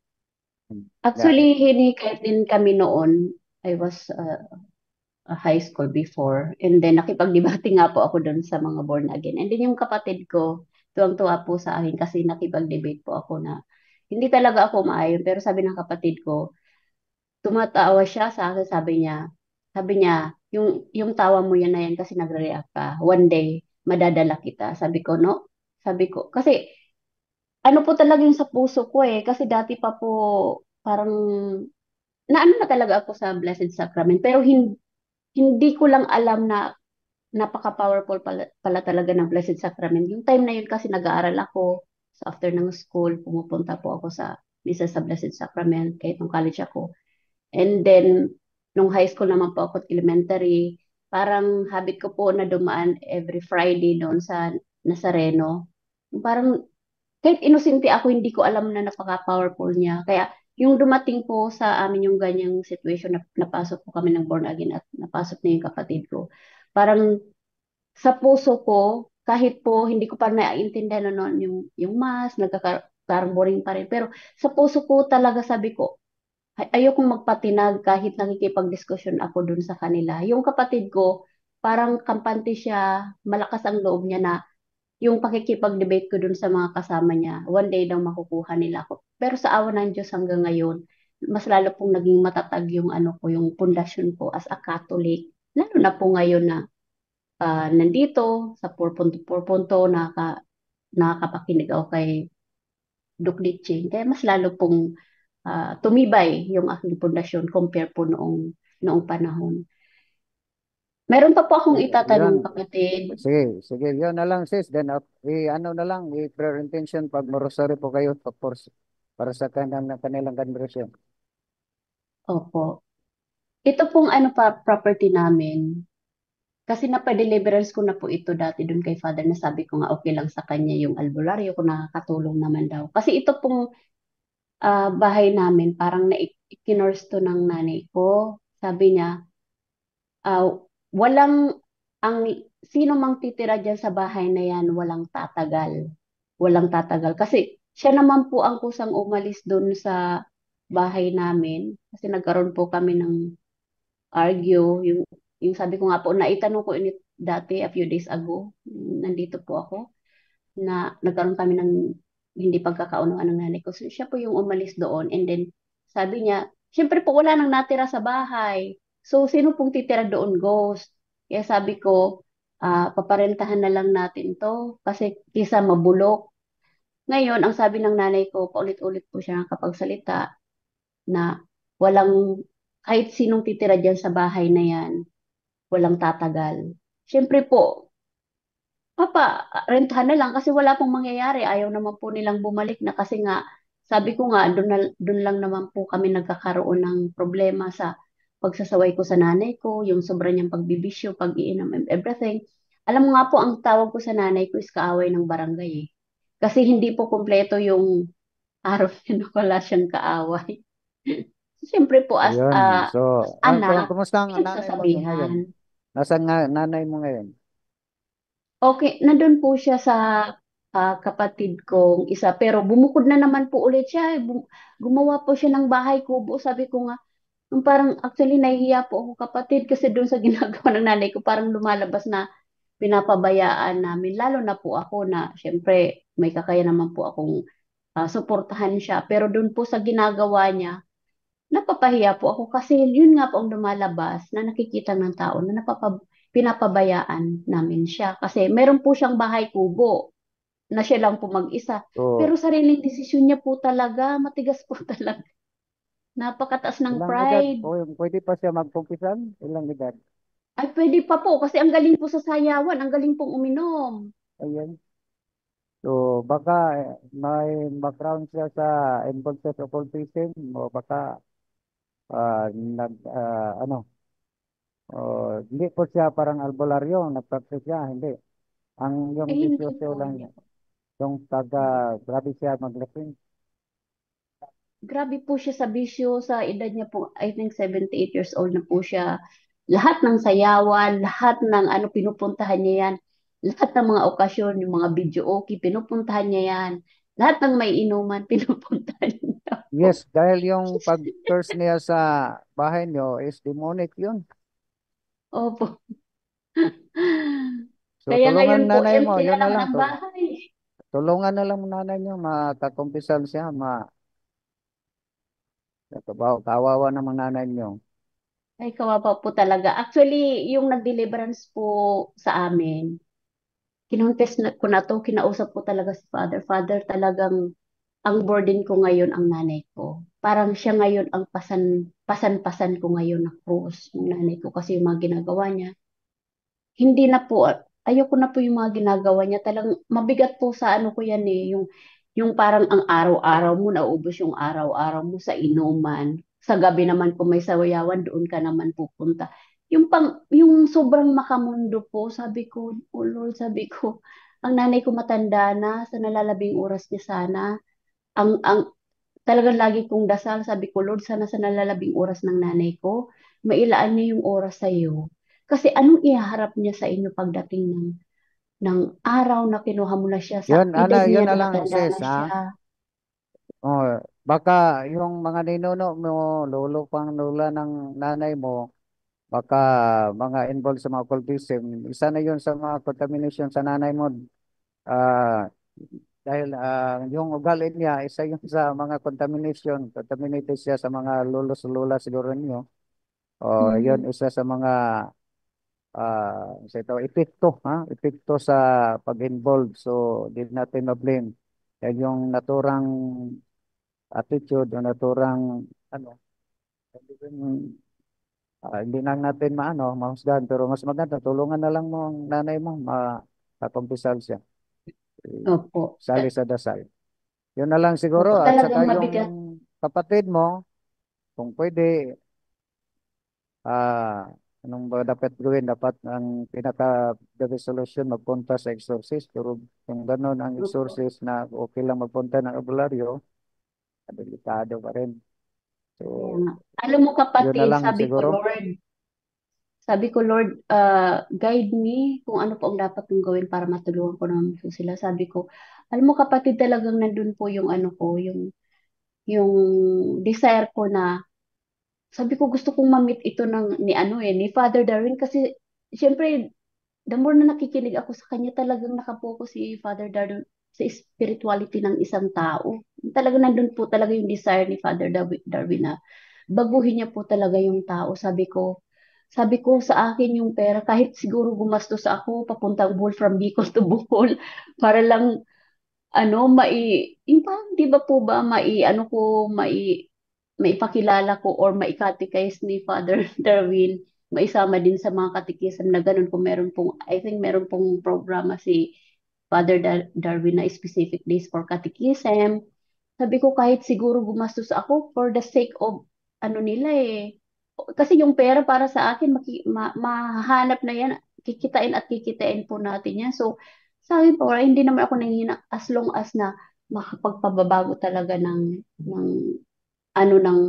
yung pananaw ng mga mahal ko sa buhay, especially yung nanay ko talaga kasi matanda na siya. So, Kapatid, yun meron na po lang. bang araw na specific day si Father Darwin na pwedeng puntahan namin sila So, one day, someday, brother, ganun. Brother Jando na ang kang Father Darwin, Brother Jando. Ah, Anong araw, specific day ko na si Father Darwin pwede mapuntahan dyan sa Bohol? kapag nandito siya sa Bohol, ano yan? Kapag nandito siya sa sa office, open ang office from Thursday to Sunday. Kung nandito siya sa Bohol, ibig sabihin anytime lalabas siya. It doesn't mean na nasa Bohol siya is andyan siya pag-open kasi minsan kasi ano siya mga schedule ng misa, hindi na niya napupuntahan yung office. Pero kung bakante naman siya, talagang papasyalan niya ang office every 1 p.m. 1 Yan. p.m. Oo, O sige. Sa loob ng Thursday to Sunday. Kung nandyan siya. O sige po. Kasi papalabasin ko lang, bro, na pasyal-pasyal kayo sa Bohol. Okay, mag-travel kayo sa Bohol. Pero actually, yung purpose ko is ipapamit ko lang talaga kay Father Darwin. Malay po natin, di ba, yung catechesis may kasamang deliverance. Eh, doon natin malalaman kung ano po talaga yung nanay ko. Anong problema. Ah. So, okay na ba Okay. yun, te? Okay na po yun. Okay na po. Maraming salamat at magandang Oh, gabi. okay, maraming salamat sa iyo, Ate Maribeca Luzor. And then, dito naman tayo ngayon sa isa pang tanong dito from 7482, no?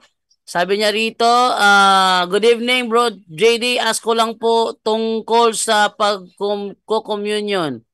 Nagli-live-in po kami ngayon kasi pinaprocess po yung kasal namin sa civil at imposible rin po ikakasal kami sa ating simbahang katoliko kasi antichrist po siya. Yan po lagi yung pinapanalangin ko sa Diyos na ikumpisal ko na po ito noong Holy Week at pagkatapos ko magkumpisal, pinakomunyon niya ako mag-isa. Ibig sabihin po, yan every time na magsisimba ako, allowed na ako mag-receive ng communion. Dito po kami sa Europe. Salamat po sa pagsagot sa katanungan ko. God bless po. Okay, Brother Angel, pakisagot.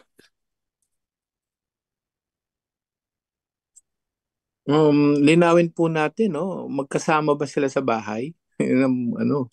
Sa tingin ko magkasama kasi sabi kasi niya, every time na magsisimba ako, allowed, sabi niya dito, naikupisal ko na po ito noong Holy Week at pagkatapos ko magkumpisal, pinakommunion na niya ako mag-isa. So, sabihin, magkasama ba o hindi, ang tanong, allowed ba siya mag-receive ng communion kung yung asawa niya mismo ayaw talagang Antichrist, Brother Angel, pakisagot. Wala naman pong connection dun sa wala pong connection yun sa asawa mo. Ikaw ang doon. Ang unang-una, ang kailangan nating resolution nandun o i-resolve mo na hindi kayo kasal sa pare. Tama ba? Teka ha, nagli-live-in, bro. Yun na nga hindi kayo magkasama kayo, hindi kayo kasal sa pare. Hindi po talaga pa pwede, no? Ayon sa catechism natin, nandyan, no, about marriage, live-in and civil marriage are public sinners. Hindi sila pwede mag-communion at hindi pwede mag-receive ng absolution, yung ibig sabihin sa kumpisal, no? So, yung ikinumpisal yun, siguro walang idea si Father na magsasama pa rin kayo, no?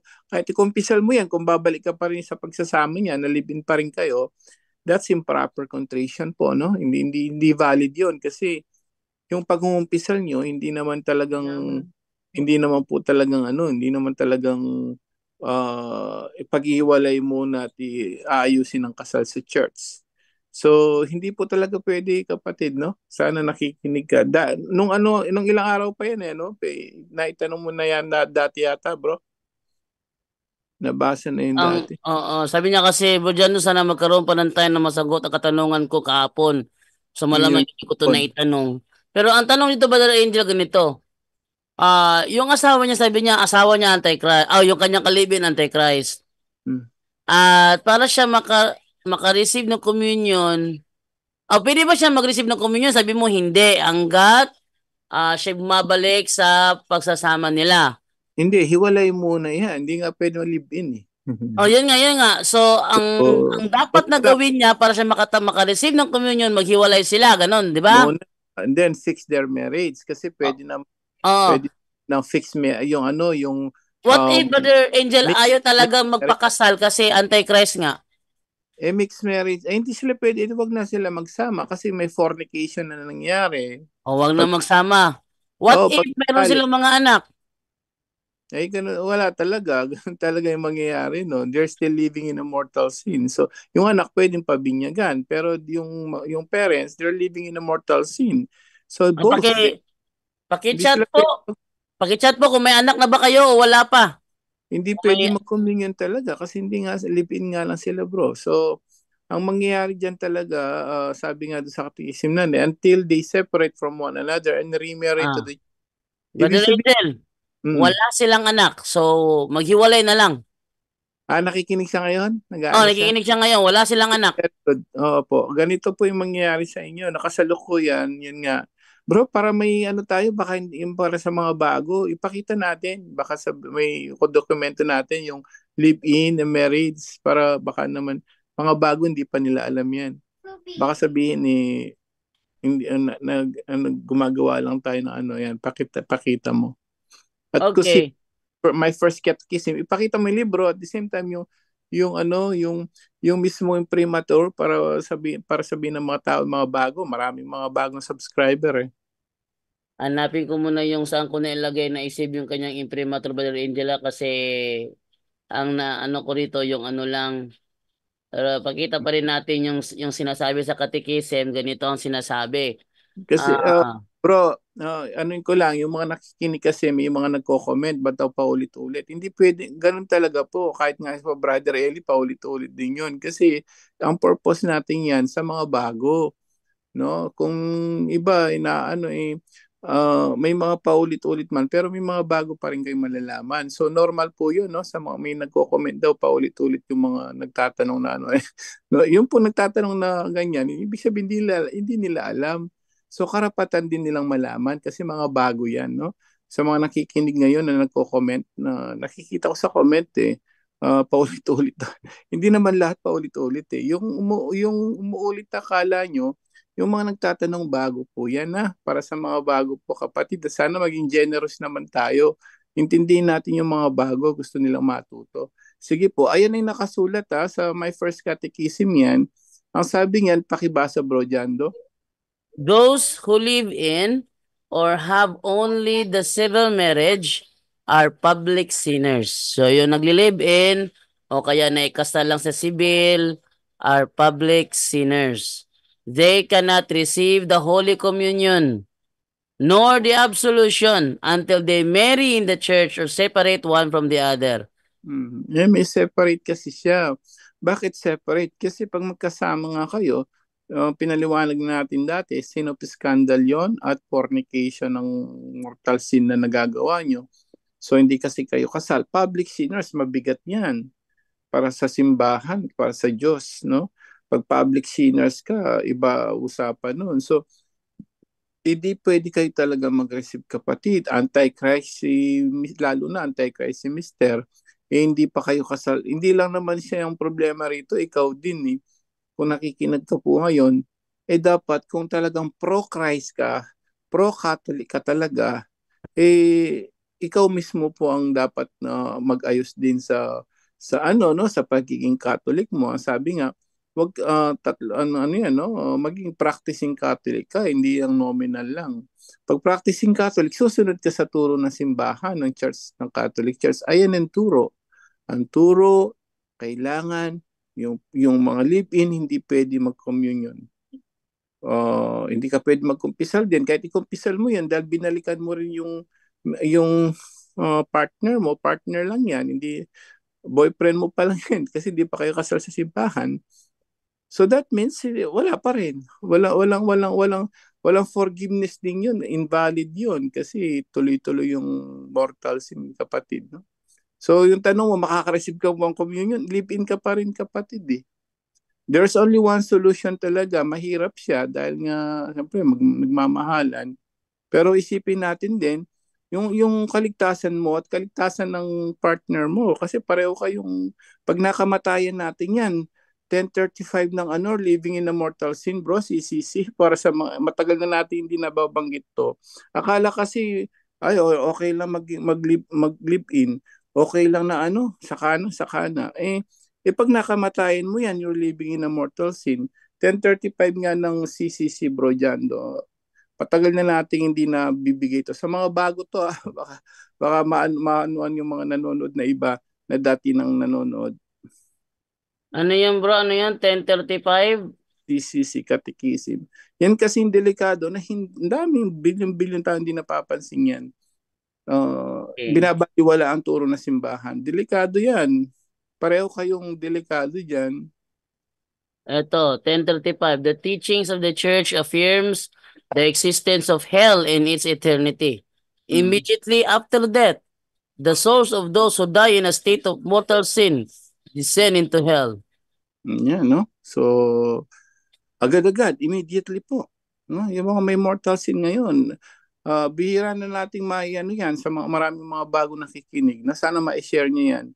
Those who are living in a mortal sin, if they die, immediately, hindi ka pa nga na-imbalsa mo eh. Hindi lang siniseryo ako, sinasabi ko na rin yan sa kapatid ko pero yun, no? Hindi masyadong pinapansin. Yung mga anak nga rin ng kapatid ko, ganun, na sila civil, 3 yun. So, 3 civil, walang kasal sa pare. Hanggang ngayon, wala pang, matagal ko na sinasabi kay ate, delikado yung ginagawa ng mga pamangkin ko, di ba? They're living in a mortal sin. Wala silang idea. Pag nakamatay niyo yan, sister, no, nakikinig ka ngayon, hindi po na kami nagja-judge, kundi ito po hindi paghusga, kundi po ito turo ng kaligtasan, no? Ito po pagmamahal sa kapwa actually. Kasi nire-remind lang namin po kayo lahat, no? Kapatid kami, lahat po yan para sa atin lahat, di lang sa inyo. Ano ba yung mahalaga?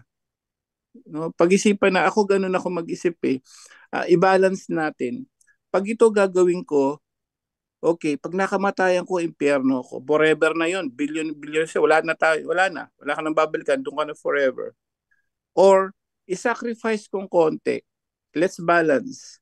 Pag sacrifice ako ng konti boyfriend separate lang muna tayo, ayusin natin yung kasal sa pare. May mixed marriage naman eh. So, kausapin mo si partner mo. Ano ba importante? Diretso tayo mag-live-in? Diretsong public sinner ako at hindi ako magko-communion, or para sa kaluluwa at kaligtasan natin at ng mga magiging anak natin, separate muna tayo. Tiyaga lang, temporary. ayusin natin ang kasal sa simbahan, may mixed marriage naman. May choice eh. Now, it's your choice po. Okay, Sa, Brother Angel. yes, sa Ang sabi niya kasi rito, Mm. nag-live-in kami dahil bago may dito sa Europe for marriage talaga. So, baka, Yun na, your situation, yung sitwasyon yung ngayon, ano ba talaga? If you're still living in, that's it. You're still public sinner. You're in a mortal sin. Today, now, at present po, ano po ba yung sitwasyon nyo? Are you Brother still, Angel, sabi niya dito, alam po ng pare ang sitwasyon namin. Bago mm. ako dito sa Europe, wala akong ibang kakilala dito. Sa madaling salita, takot siya yata siguro hiwalayan ng lalaki kasi wala siyang ibang kakilala. Well, you have, kaya nga, binigyan lang namin kayo ng dokumento ng simbahan, no? It's an guidelines. So it's up to you to follow. Ano ba mahalaga nga? You're living in a mortal sin. Paano kung mamatay tayo bukas, kinabukasan? Walang nakakaalam, ha? Natutulog ka lang, pwede ka mamatay. So ang problema rito, yung kaligtasan natin. Kung ano man ang rason mo, kapatid, there's only one andito, the fact, there's only one factor dito na totoo. You're living in a mortal sin.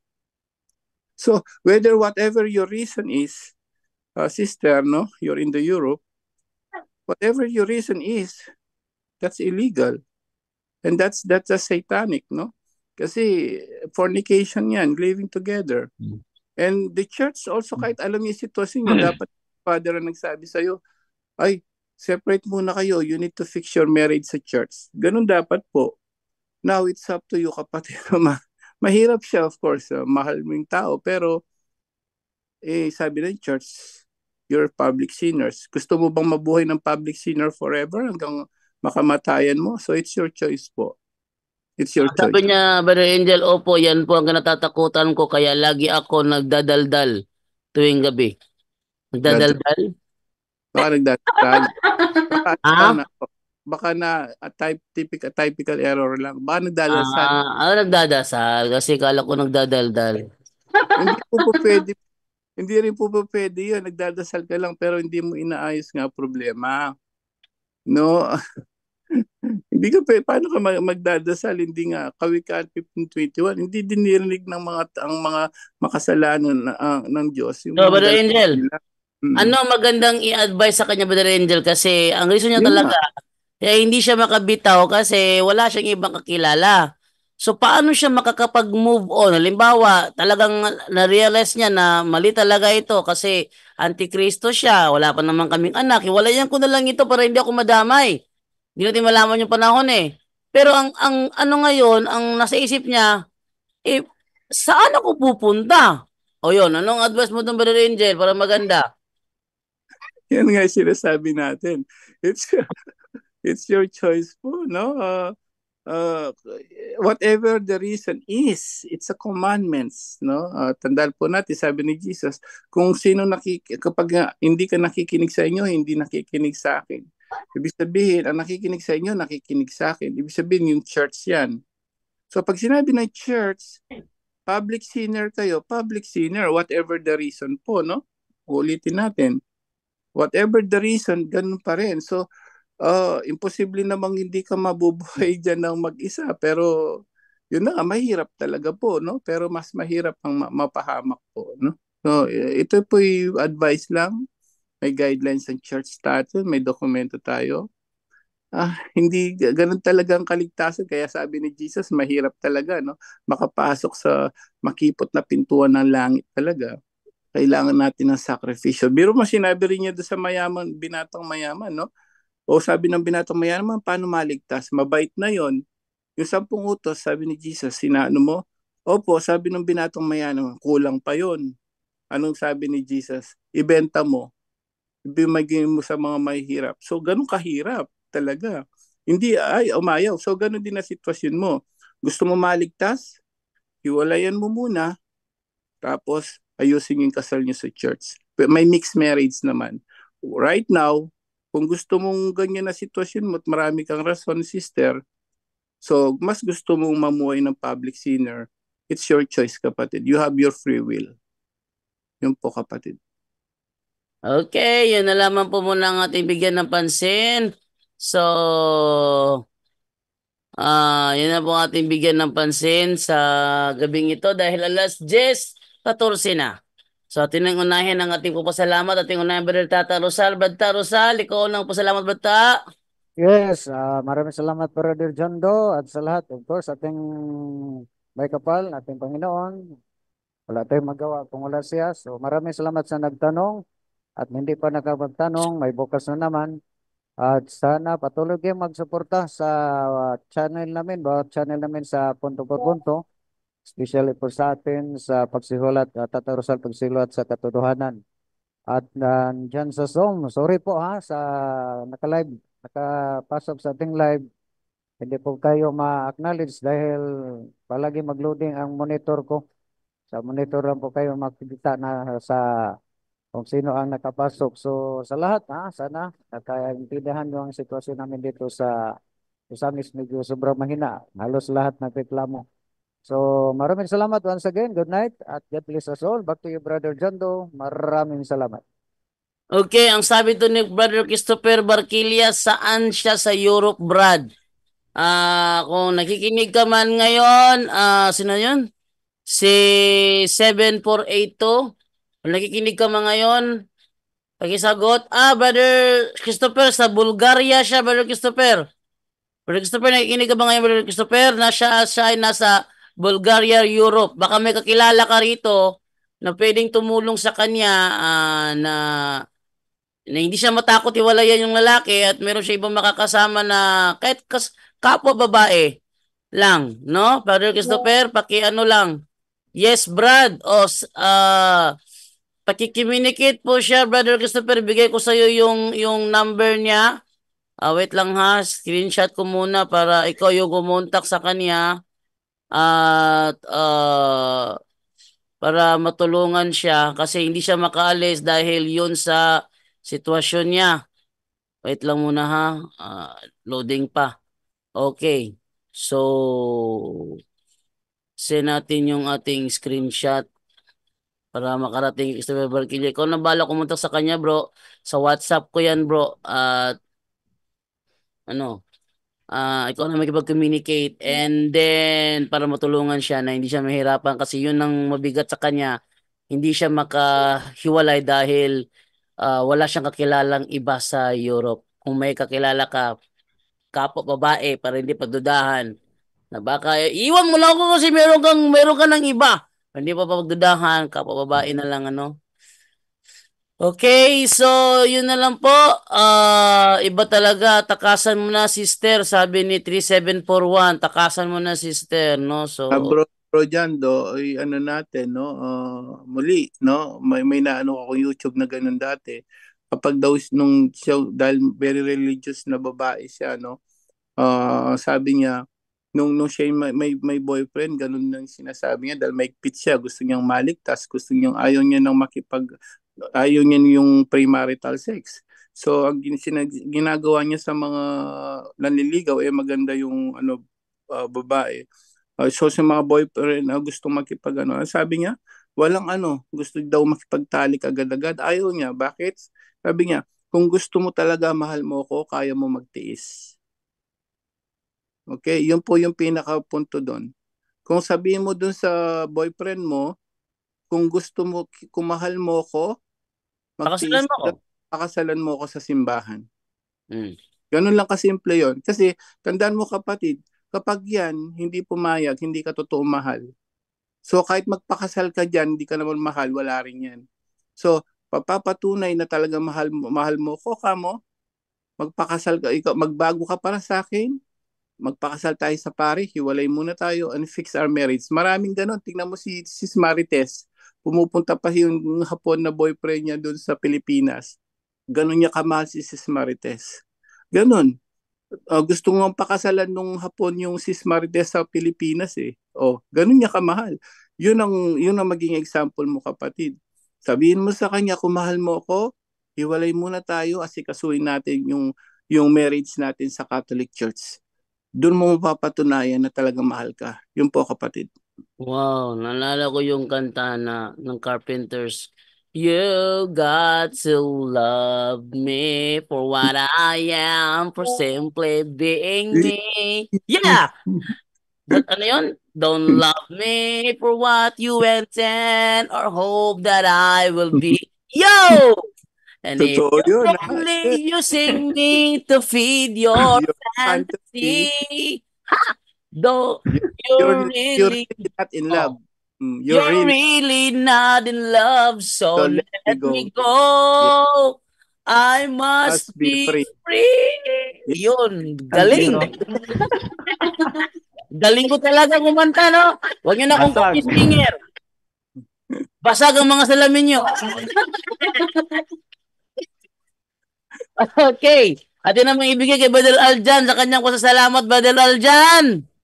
Ayan, una-una, salamat sa Diyos po dahil binigyan ng po tayong oras at pagkakataon na makatulong sa programang ito mga kapatid. No? At ayan, thank you so much din po sa lahat ng mga patuloy na sumusuporta sa ating YouTube channel, Mr. 721 Catholic po. Patuloy po tumataas mula po kanina, tumaas po tayo ng halos 20 subscribers ngayong gabi lang. Wow. Maraming salamat po mga kapatid, no? At kapatid, kasama niyo po ito ako bukas kasi wala pasok bukas kaya pwede ako makatulong ulit sa programang ito. Yun naman po mga kapatid, lagi po pinapaalala sa atin ni Brother Angel Santos, tayo po yung mga aliping walang kabuluhan, sumusunod sa utos lamang. Kaya sa Diyos po ang pagpupulit kada kailanman. Again, this is Mr. 721 Catholic po, ang inyong lingkod at yung panalig. Good night and God bless. Wow, umaangat ko nila subscribers sa akin, nakadikit lang. Oy! Parang awa nyo na, i-subscribe nyo mo yung YouTube channel ko. Ano ngayon bro? Ha? Ano yung channel mo? Di ata subscribe eh. JDTV straight to the point. Ayan, no? Ayun, subscribe na ako. Kasi Tagal na. nandito siya sa 2K lang, kawawa naman. Okay. Sabi ni 3741, bravo, kanta ko yan bro JD. Ay, karpintero pala to. Ay bro JD, bro, maasahan yan si Brother Christopher Bacala kasi yan yung ka-live ko dati, yung katandem ko dati sa live sa programa ng 721. Barkilya. Barkilya. Oh, hindi Bacala. Bacala, Barkilya.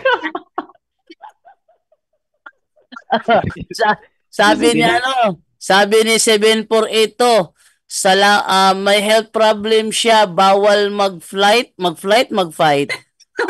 Bawal mag-flight. Salamat po ulit. Pa-text na lang po, Bro Jando, yung pwede nagkausap ko dito. Pinatawan niyo po ako. Flight nga.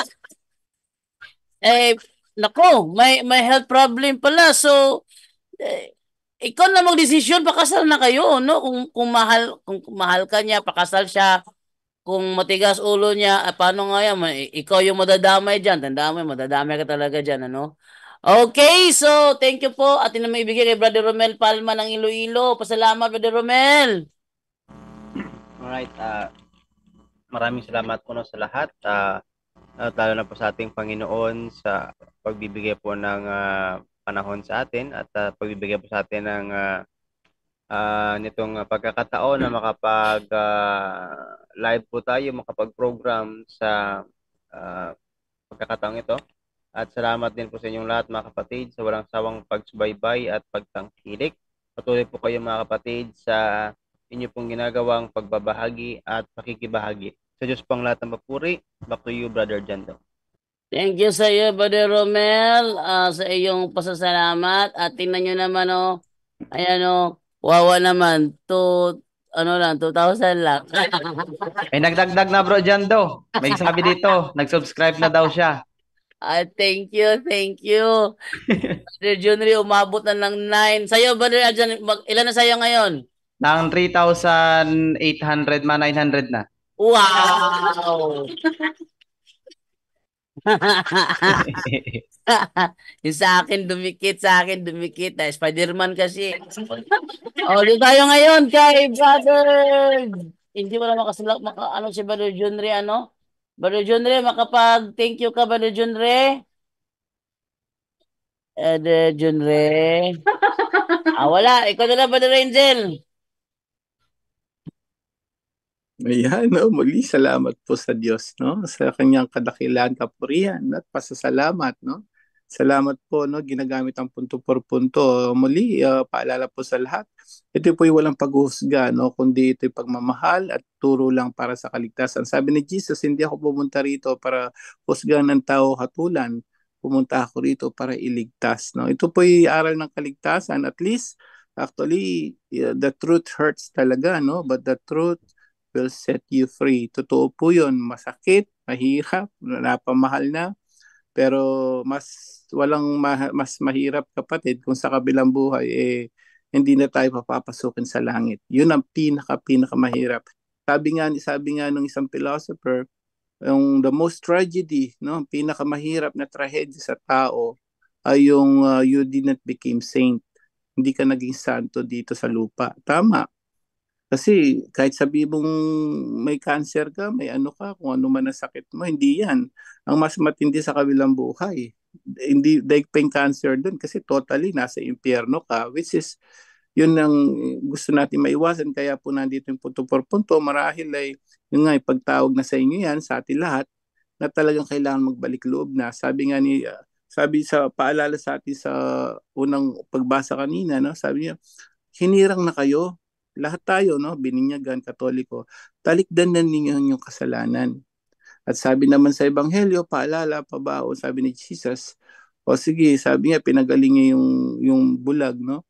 Pero after nung ano, no, after ng pinagaling, anong ginawa niya? Sumunod na siya kay Jesus. So kapatid, kung nakikinig kayo ngayon, narinig niyo na, natuto na kayo, nagkaroon ng karunungan, sa turo ng simbahan ng tunay na karunungan at katotohanan na turo sa kaligtasan, wala tayong magagawa kundi sumunod na kay Jesus para maligtas. Yun po, naway marami tayong natutunan ngayong gabing ito. To God be the glory. Salamat po. Back to you, Bro Jando. Good night, everyone. Okay, thank you. Sabi niya ni 3741 JDTV ba? Yes, JDTV. Straight to the point. Okay, so sa lahat. Ano yan? Shoutout ko muna to saglit. Shoutout po kay Sis William na nag-send po sa atin ng 100 star. Ayan, thank you so much po, Sis William. Oh. At shoutout ko rin yung nagbigay sa akin ng 100 comments.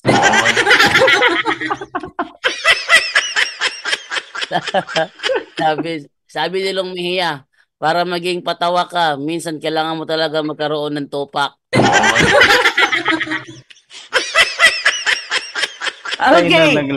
Ganon ba man, wala lang yan sa pagod, no, sa ating programa na ilang taon na ang lumipas. Hindi inaandaran ng pagod ang mga host. Pero minsan paggabi, asal talaga matulog ng maaga. Okay, kung ba man, si Diba, nag-iingan na si Diba kasi gusto na matulog. So, kailangan din ng closing prayer. Ha? What? Ayoko, ado ka, bibi. Wait lang. Magtindas ako, Didi. Okay, kailangan na namin magpaalam. In the name of the Father, and of the Son, and of the Holy Spirit. Amen.